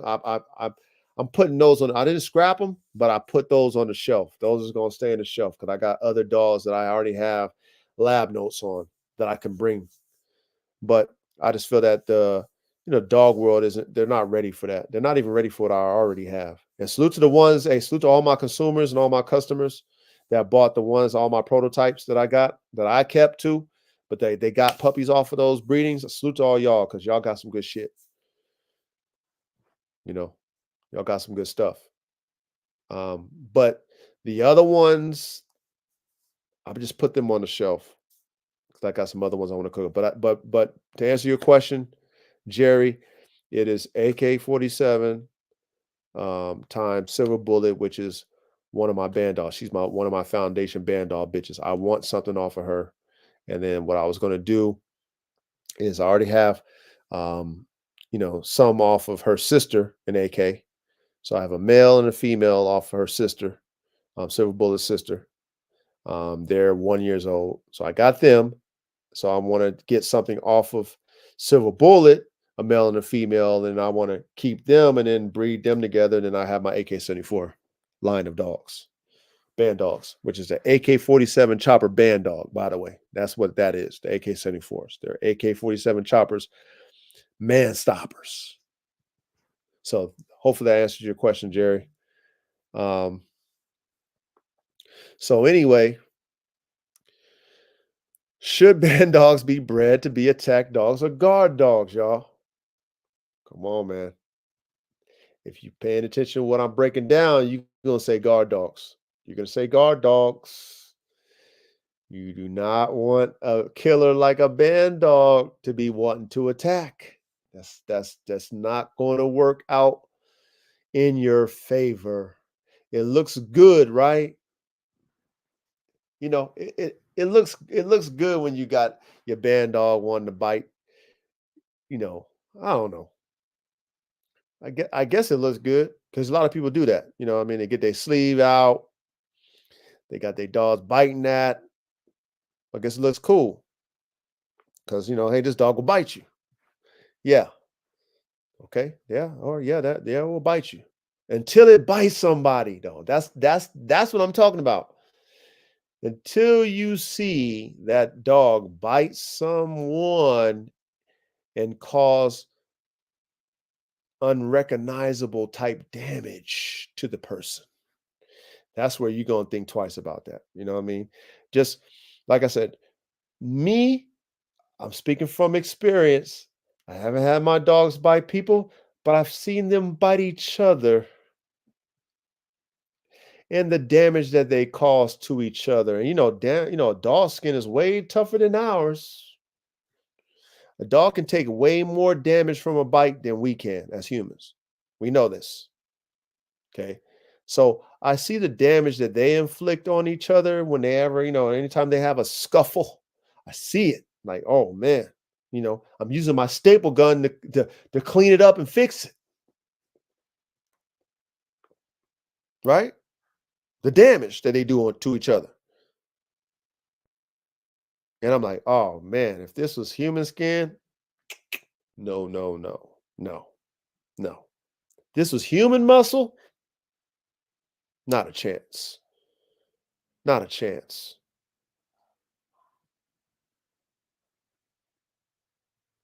And I would hate, this is me speaking, y'all. I would hate to be bit by AK-47 chopper, aka the bone crusher. I see what he do to cow bones that I give him. They stand no chance. None. He crushes them. No problem. With ease. My human bones won't stand a chance. My hand won't stand a chance. My leg won't stand a chance. So you can imagine what bite force that Kangal and AK is going to have. Oh my. Oh my. You can imagine the size. You can imagine the power, the strength, the muscle, the ability. You can imagine. And that's why, like I said, if you get a dog like that with those type of genetics, you go ahead and you start working on his mental early bird. You take that female, that male, and you start nurturing its mind from the jump. Make it a sweetheart. Make it a loving dog. Socialize those type of dogs. And shout out to my Kangal, by the way. Okay. Like I said, didn't know anything about the Kangal other than what I've read. Never owned one, obviously, until I bought one. Um, but shout out to my Kangal, man. Okay. She'll be 2 this year. She's still young, but she is very loving, even to other animals. Okay.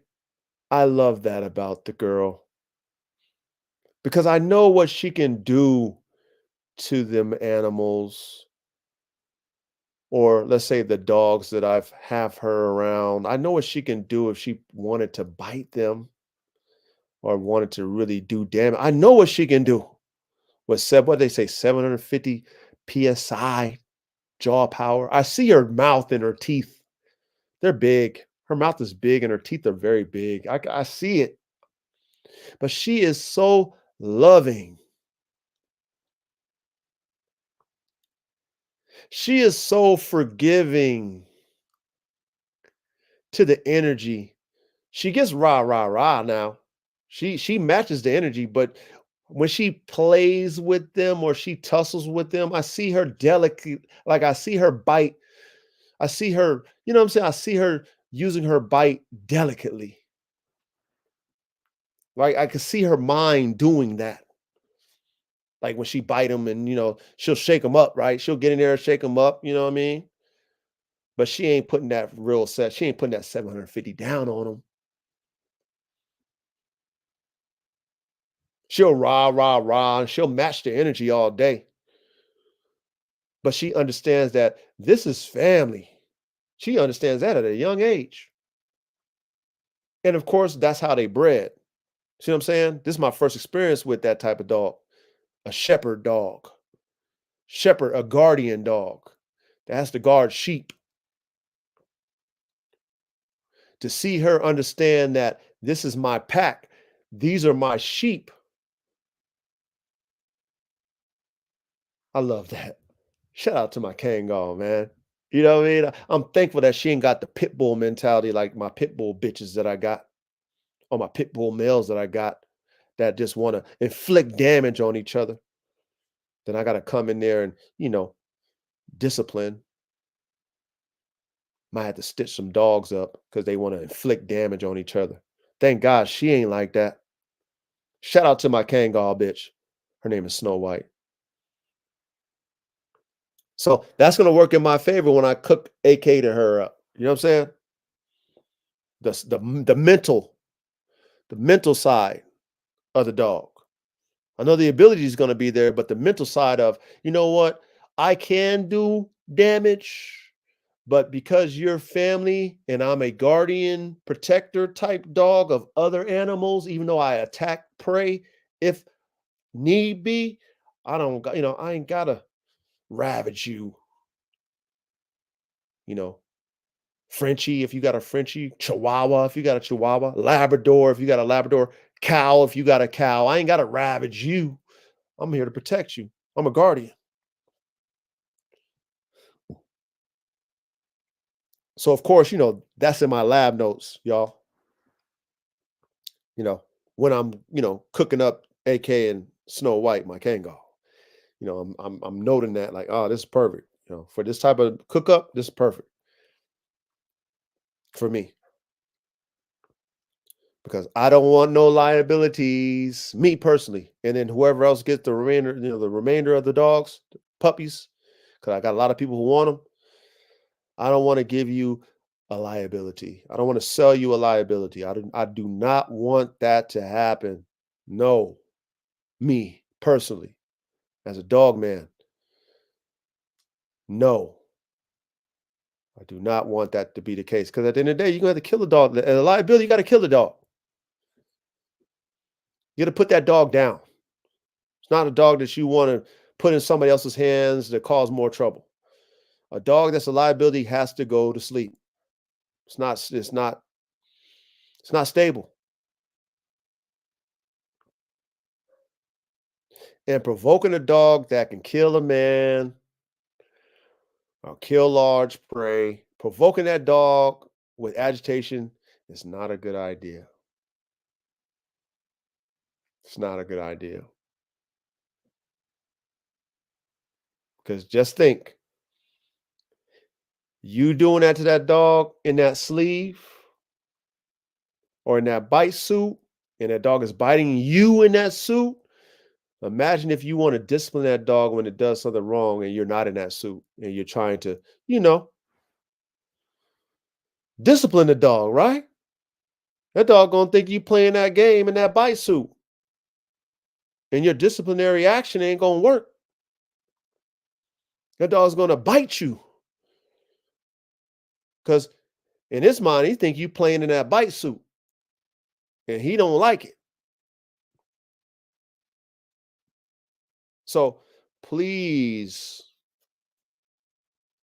pay attention to what I'm talking about, you guys, with these band dogs. Please pay attention. Okay. You don't have to. If you want to, that's your choice. But you don't have to if you breed these dogs correctly. Agitate them to make them protect you or bite something. It should be in the genetics.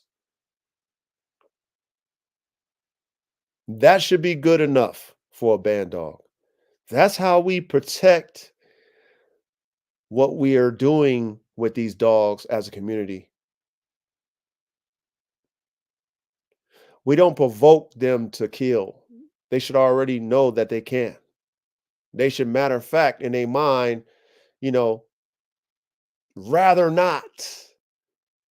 They should, in their mind, want to warn the intruder or, the animal that, is on the property that shouldn't be. They should be over there smart enough to, like, here, let me flex on them real quick, give them a warning. Let me give them a couple warning shots before I have to come out there and get busy and lay down my life for my family.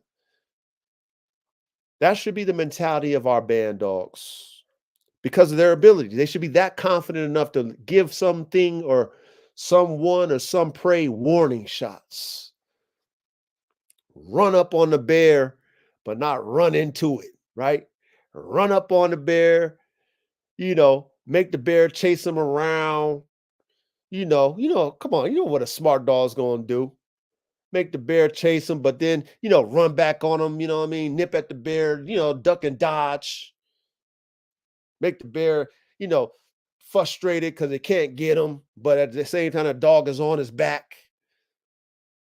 Then the bear runs off. That's a good boy. That's a good girl. That's a smart dog. That's a smart band dog. You know what I mean? Self-preservation. Saved your life, but then you got rid of the prey. Good boy, good girl.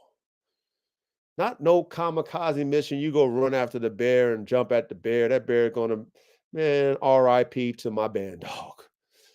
RIP to my 150-pound band dog for that 500-pound bear. RIP. He just ate my dog. Because my dog was on a suicide mission, just wanted to attack. It's not a smart dog. That's a stupid dog. You dumb as hell. You can't beat that bear. But you know what? You wanted to attack band dogs. You didn't want a defender.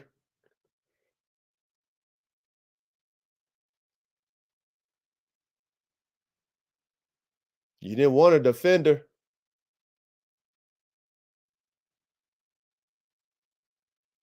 So please pay attention. I'm stressing it to y'all. Please pay attention to what I'm telling y'all. Y'all do not want a band dog to be an attack dog. Okay. If you want to have fun and do shitson type work and do it for fun, that's cool. Go ahead. Go ahead. Go ahead. But that's a two-edged sword. Because like I said, you might have to discipline your band dog one day for whatever reason, because you got to discipline these dogs. You can't just, no, Susie, no, Butch. That don't work. That don't work. No, Butchie Butch. No, you're going to have to, you might have to get physical. Right? You might have to lay a dog down on the ground and submit him.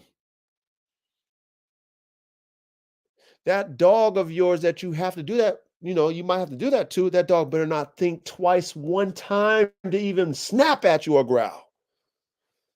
when you're doing that. That dog better submit. That dog better submit.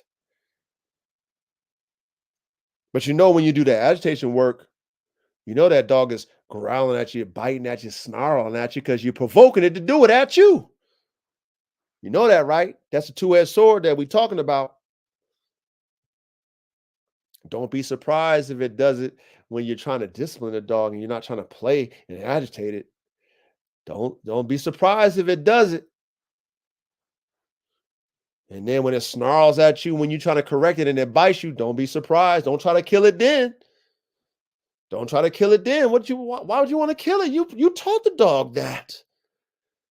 You taught that dog that it's okay to snarl and growl at you and bite at you. Remember? Two-edged sword, y'all. You're playing with a double-edged sword when you do that with these type of dogs that should automatically know when to do it and when not to. Real talk, if you got a well-bred band dog, all you really should be doing is basic and just basic obedience and loving on the dog, socializing it. That's all you really would have to do with a well-bred band dog with the right genetics in it. That dog should automatically know that it has to protect. Should automatically know it. It should be willing to lay down its life if necessary to protect you and your family automatically. Genetically, it should want to do that. And like I told you, I've seen it in my puppies. 5 months old, barking at a stranger.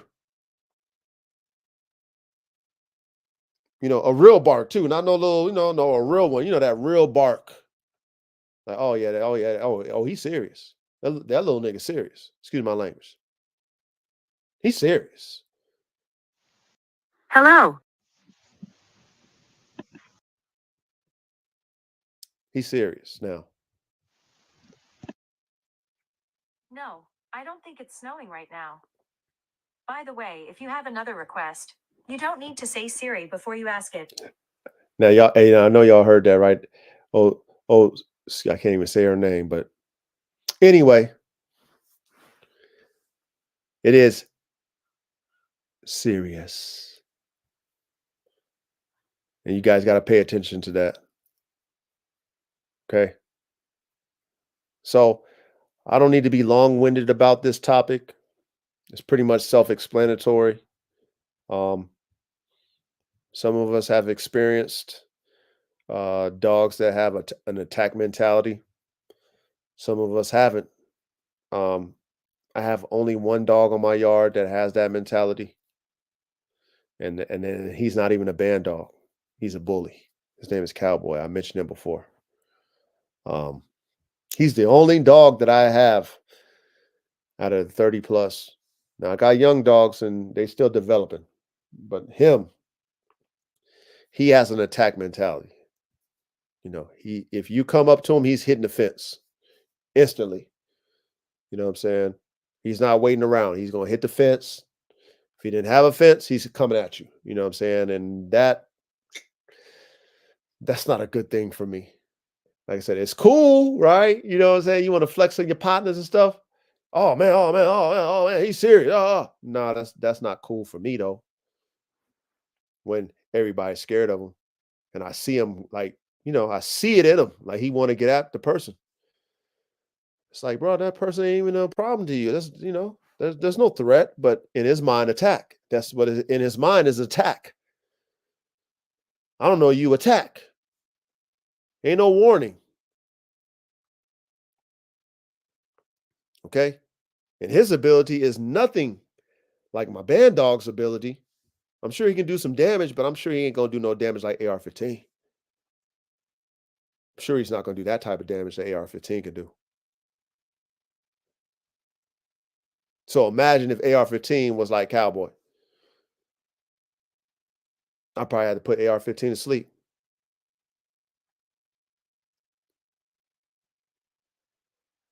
Really.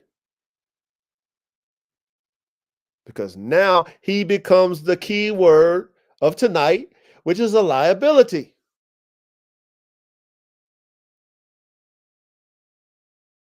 And we, as band dog breeders or enthusiasts, we don't want our band dogs to become liabilities. Please, y'all. Please. I hope all the new band dog enthusiasts or band dog breeders, I hope they find my content, man. Hope they listen to all these episodes and they take notes to what I'm saying so that we don't have no issues in the future. Because I already see it coming. It's unfortunate that I do, but I do. Where we're going to have an issue with what we're doing with these band dogs because of what they're bred to do. And people who are very irresponsible when it comes to making these dogs and understanding what they're making, right? I see it becoming a problem where we're going to have to deal with band dogs being banned.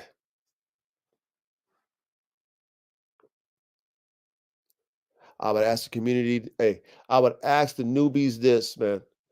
Man, let the dog god retire, man. Let me retire from band dogs, man. I got about another 10, 15 years. Now I'm retiring. Before it gets to the point where y'all get involved and y'all mess up the whole play. Y'all mess up the whole band dog play itself. Get a dog got 10 to 15 of years before y'all do that. Once I retire, y'all can mess the breed up all y'all want. Whatever. Y'all can mess the dog up all y'all want. Because I'm done. I would have done accomplished everything I wanted to accomplish in the band dog world 10 to 15 years later from now. Me personally. So I wouldn't have nothing to prove. I would have nothing to do. I done created my dogs, done watched them grow, seen what I needed to see, cooked up what I needed to cook up. I'm fulfilled as a dog man when it comes to band dogs. I fulfilled my mission.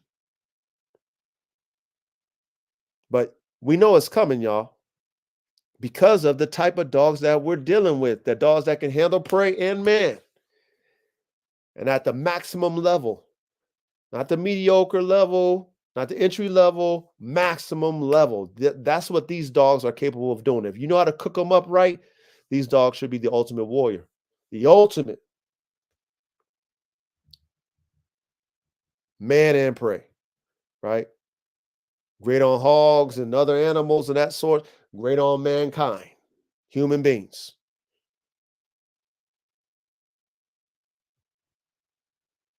Period.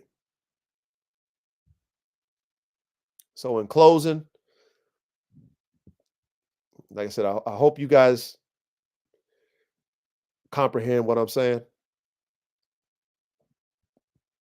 I'm not knocking any breeder that breeds their band dogs the way they want to breed them. That's not what I'm here as the dog god to do on my platform. I respect every dog man's vision and what they do with their dogs because it's not what I do. So who am I to knock what you do? Okay. I can only give you in the field analysis, breakdowns, understandings. I can only give you my experience. I can't give you yours. You can learn on your own. Okay. Now, I'm sure the majority of us band dog breeders, might be some now, maybe overseas, they might let their band dogs attack real people, like attack them, like really bite, like they've seen that stuff. But, sleeve type of attacks is not the same as real raw bite type of attacks. Raw skin and flesh attacks is different. So I'm sure there's not many of us who do these band dogs that have actually seen their band dog attack a person and seen the damage that it causes, which is a good thing. Okay. We don't want that. Okay. Use your band dog as a deterrent. That's what you should have your band dog for.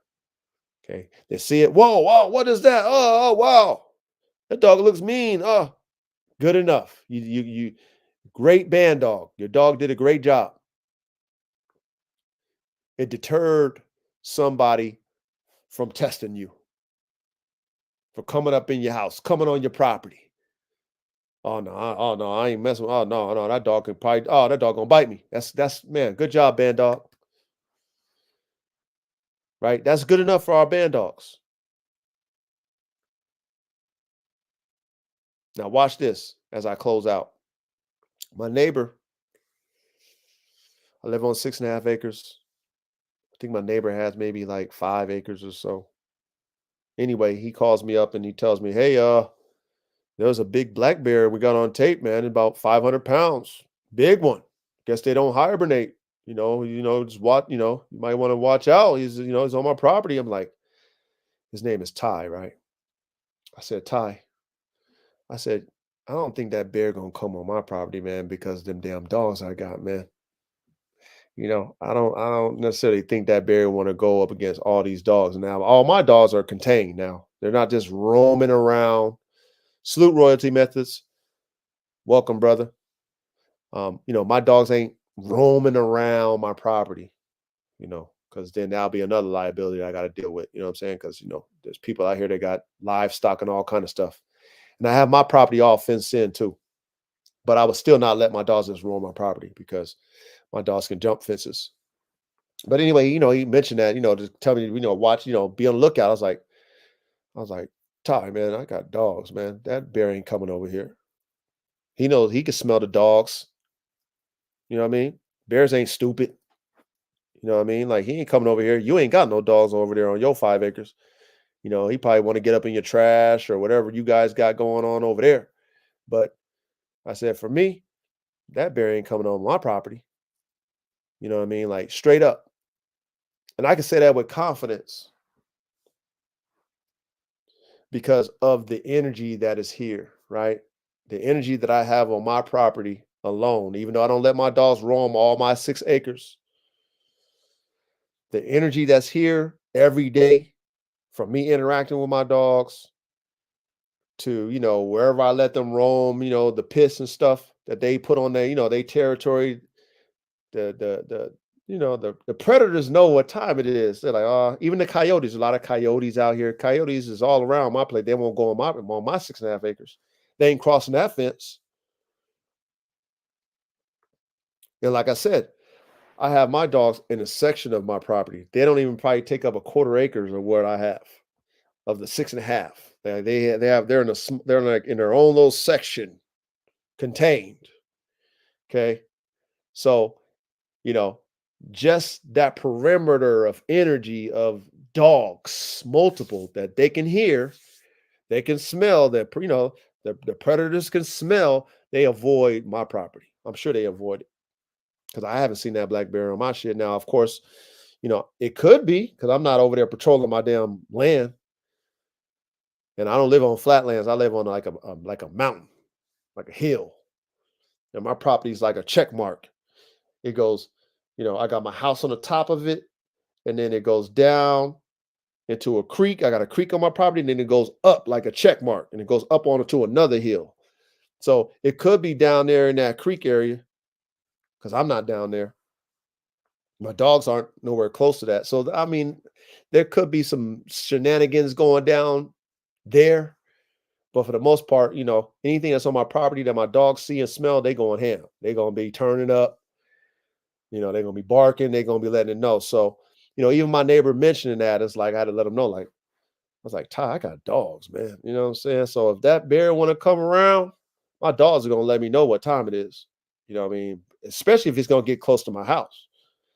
If it's down there in my creek and stuff, the dogs, unless it's making noise, the dogs ain't gonna see that or hear that. The dogs is over there in a whole nother section. But at the same time, they're not gonna be over there up near my house like it was near your house because you ain't got no dogs. You know what I mean? So deterrent, you know what I mean? You guys, that's what our dogs should be. Deterrents from animals like coyotes want to come on my property. Yeah, man, please let a pack of coyotes come around. It's a wrap. it's a wrap for them coyotes. Especially if I have my dogs out there roaming, it's a wrap for them coyotes. Them coyotes is dead meat, dead meat. But they not coming around. They know what time it is. They're not coming on my 6.5 acres. They know there's dogs here. They can hear them. Oh, there's a lot of damn dogs there. I ain't coming over here. They'll go on my neighbors though, mess up his yard, harass him. They'll do that. So the only thing that I did see that I actually did see, I've seen bobcats, a couple of them. But they, bobcats, they're very elusive and stuff. So you know what I mean? They not staying around. They ain't just kicking it. You know what I mean? They passing through. I've seen them, but that's the only thing that I actually have seen that could cause my dog some problems. Other than that, deer. I see the deer all the time. Deer love to harass the dogs because they know they locked up. Because deers are smart. They looking like, oh, them dogs are locked up. They ain't doing shit. They can't get me. But that's the only thing that I ever really seen on my own two eyes was bobcat and deer. You know what I mean? Other than that, oh man, I ain't seen nothing out there, man. And I'm on my land all day, every day, every day. So I'm like, if they're out there, I'm gonna see them. You know what I mean? And if they're out there at night, my dog's gonna let me know. My dog's gonna let me know. They gonna, they, how dogs are. They on that. They hear something, they on it. Especially that Kangal. Shout out to the Kangal again. Shout out to the Kangal. That Kangal, man. She is, she got a bark that gets on your nerves because it's loud. So like it's a super loud, like it is loud. Like at first I had her up. I got some kennels that's like near my house, right? And I had her up there, like near my house. And her bark, I mean, anything she would hear, she gonna bark. And her bark is so loud, it was just like, oh man, I can't have this bitch next to me, man. This bitch is annoying. So I moved her to like another area. And then, like, anything she hears, she on it. She on it. I'm like, damn, bitch, this bitch is loud. So I had to move her down to the 4th tier. So now she had the 4th tier. And, and she got a roommate now too. So she's a little bit better, but ain't nothing getting past her. Nothing. She hearing everything. She on it. You know what I mean? And that's part of what she is. She's a guardian dog. You know what I'm saying? She on it. On it. I don't care what it is. She hear it in the woods. She on it. She on it.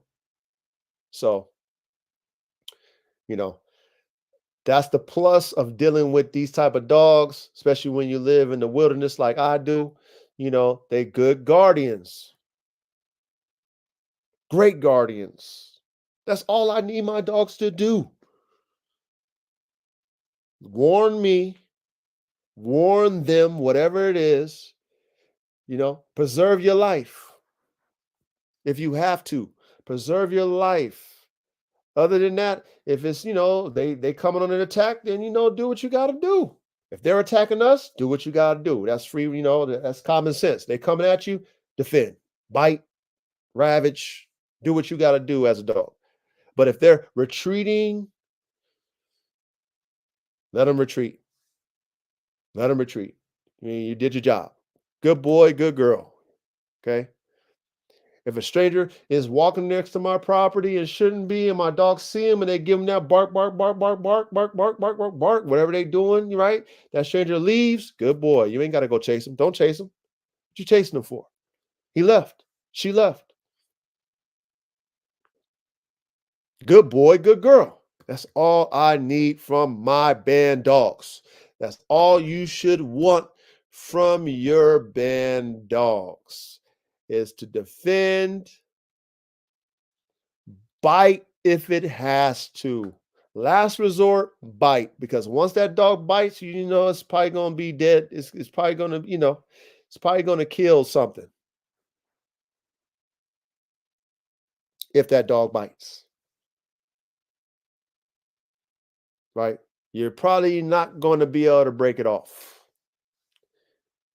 if that dog bites.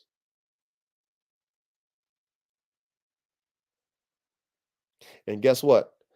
I see that so I recently did a breeding with a dog named Roman and my girl Prima Donna. and I have those puppies right here. I sold one that's going to Peru. And shout out to George in Peru.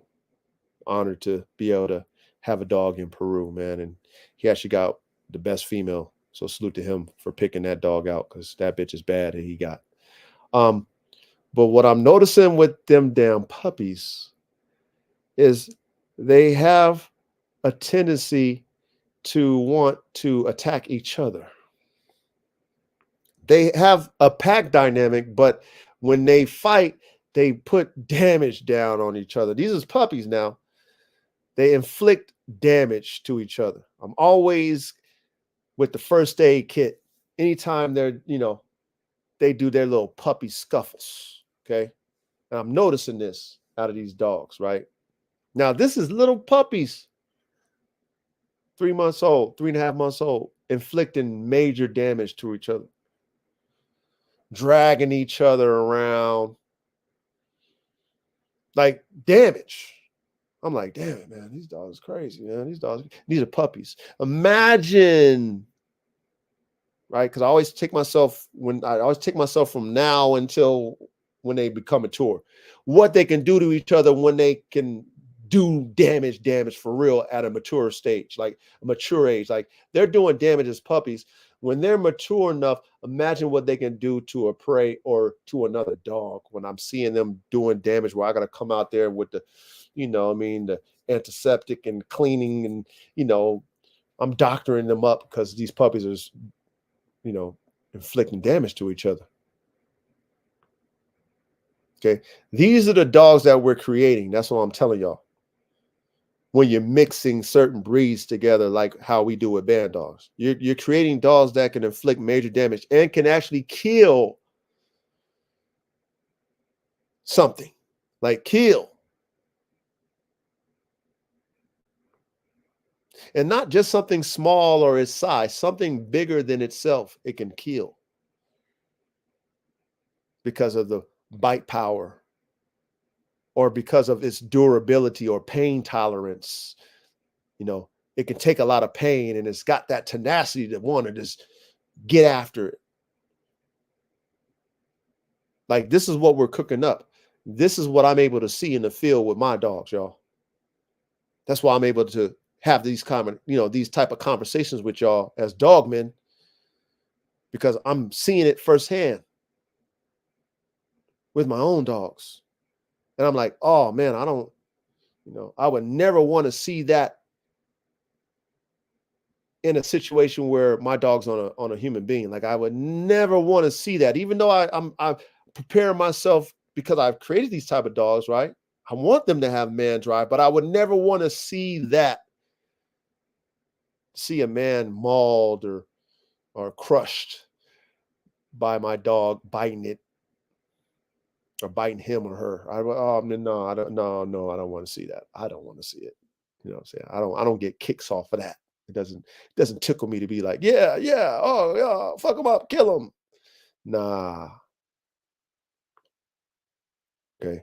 Defend me and my family, defend my property. Good boy, good girl. That's what we want, y'all. Defenders, guardians, not attack dogs. So man, salute Blue Pharaoh. I think it's, what is it, Blue Pharaoh Kennels.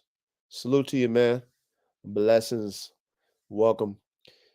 Hey, you didn't miss nothing, because at the end of the day, you can always go back, you know what I mean, and listen to this anytime, man. But it was definitely a good cook up. I hope that you guys are understanding where I'm coming from. Hope you guys are paying attention, understanding how serious this, like this topic is. When you're breeding these type of dogs, once you start experiencing them like I have and like I do currently, you that off switch, you cherish that a lot when you have dogs that when they turn on, they can do major damage. Like you really like hone that off switch into them dogs. Like I said, I'm constantly checking my puppies when they fight each other, Like I'm checking them and correcting them, like, no, because of the damage that they inflict on each other. It's life threatening as puppies. Kind of like how them gang dogs that are one trick ponies, right? You done bred, you know, fighting dogs on type of fighting dogs, killers on top of killers, game on type of game. Right? You done bred that, 10 generations in. So the dogs are one trick pony. So when they puppies, they automatically just think that that's what they're supposed to do. So then they damn near trying to kill each other as puppies, right? Them type of dogs. So imagine if you take a dog who wasn't bred like that, but has the ability power wise to kill. Might not have that mentality to kill, but its bite force and its athletic ability causes that type of damage. You know what I mean? Like I don't see them like my band dogs that I'm talking about, those Roman times prima donna puppies. I don't see them wanting to kill each other mentally, but when they fight, the damage is bad because of their strength and ability. Not the mentality they trying to kill, but just because of when they bite, they just cause major damage. Like that part of it. It's like shit. So I'm correcting that stuff. No, no, I'm breaking the energy up, like letting them know, like, nah, because when y'all do it, it's different than when my pit bulls do it. You know, they bite, they do damage, but not as much as these band dogs do. Not the much, not even close to as much damage. Puppy on puppy damage. And I've also seen that same thing play out with those AK-74s that I had, the last litter that I had with AK-47 and Nina 9. I seen them, the brothers, do major damage on each other. And they was just doing a regular puppy scuffling. But the damage is just like, what the hell? Like, what is y'all doing? Like, y'all shouldn't be doing each other like that. But, be careful what you cook up in the lab, right? That's what the dog god always says. Be careful what you cook up in the lab because you just might get it. Okay, you don't always get it, but you just might get it. Everything that you thought you might get, and the things that you didn't think that you was gonna get, you're gonna get too. That's the reality of doing dogs like this, performance dogs. All the things you might think or that you thought that was in those different breeds, yeah, you're gonna get that possibly. Might not. You might not even get that. You might miss. But you might possibly get those things that was in your lab notes, but you're gonna get some more shit too that you wasn't expecting. Trust the dog out in the field. I'm telling you by experience. Be careful what you cook up because you just might get it. And when you see these things and you're observing your dogs, you better be on top of it. You better be shaping the mentality of these dogs as puppies, correcting these aggressive energies that you see. That's in the dogs, but you have to correct them. You have to direct them and correct them. Direct the energy and then correct it. If not, the word of the night is liability. That's what you're going to have. And you don't want that, do we? I'm going to say we because I don't want it either. We don't want liabilities, man. We want dogs to do the job, do it right, do it with common sense. We want a dog to have common sense, not just on go because it can. Not on go because it can. Common sense. Use discretion, right? That's what we want our dogs to do. So, man, we done cooked up. Big salute, man. Big shout out again. Jerry Hurley. Big salute to you. Bandog 10. Big salute. Eli, man. Much love and respect. Thank you for showing up, man. Like you said, we don't want no liabilities, man. You had to put down that liability. We really do. Royalty Methods, man. What's good with you, man? Big salute. Blue Pharaoh. Big salute, man. Big, gigantic salute. And I got to put that up there, what Eli said, man. Okay. That's real. You have to put down liabilities. And if you love your dogs, you don't want to have to put them down, right? Because we all love our dogs. You should. They're like our children. But like Eli said, you have to put down a liability. You have to. Because if not, you're gonna have to deal with it. You're gonna have to deal with it. And it might be a lawsuit or it might be jail time for you when you got dogs like that. So you better start when they puppies. Do not encourage it. I'm gonna close out with this. Do not encourage that rah, rah, rah. It will backfire on you. Okay.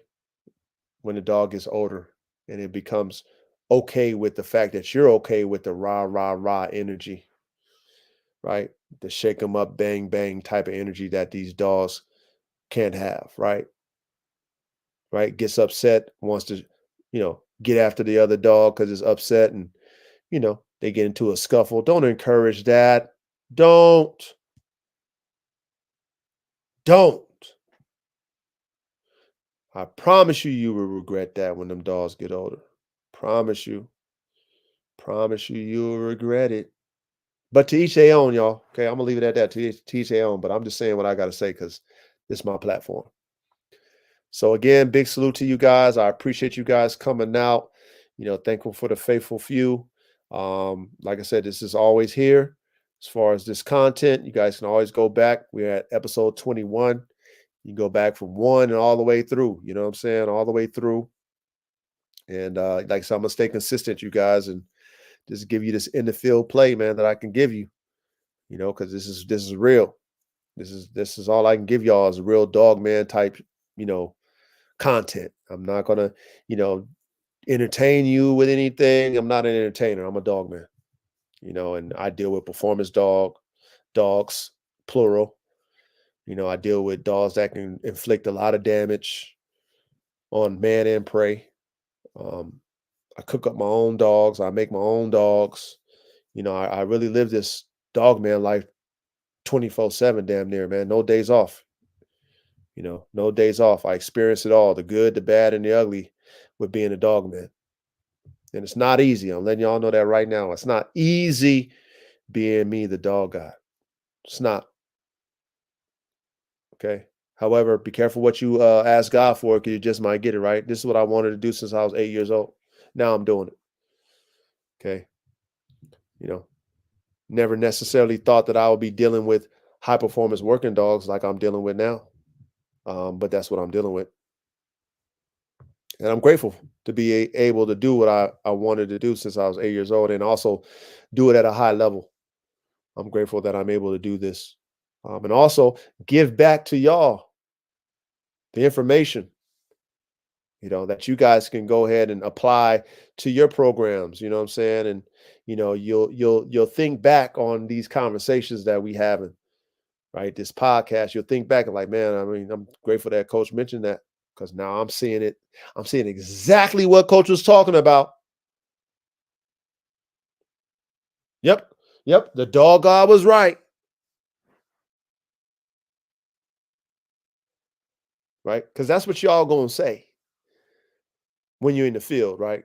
When you're in the field, hands on with these type of dogs, and you've listened to these podcasts, and you've soaked up the game and took notes, and then you're in the field and actually dealing with these level dogs, you're gonna remember all this stuff. It's gonna play. It's gonna play in your arena too, because at the end of the day, ain't nothing new under the sun.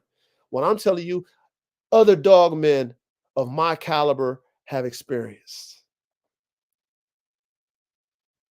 I didn't invent this dog man shit. I'm just doing it.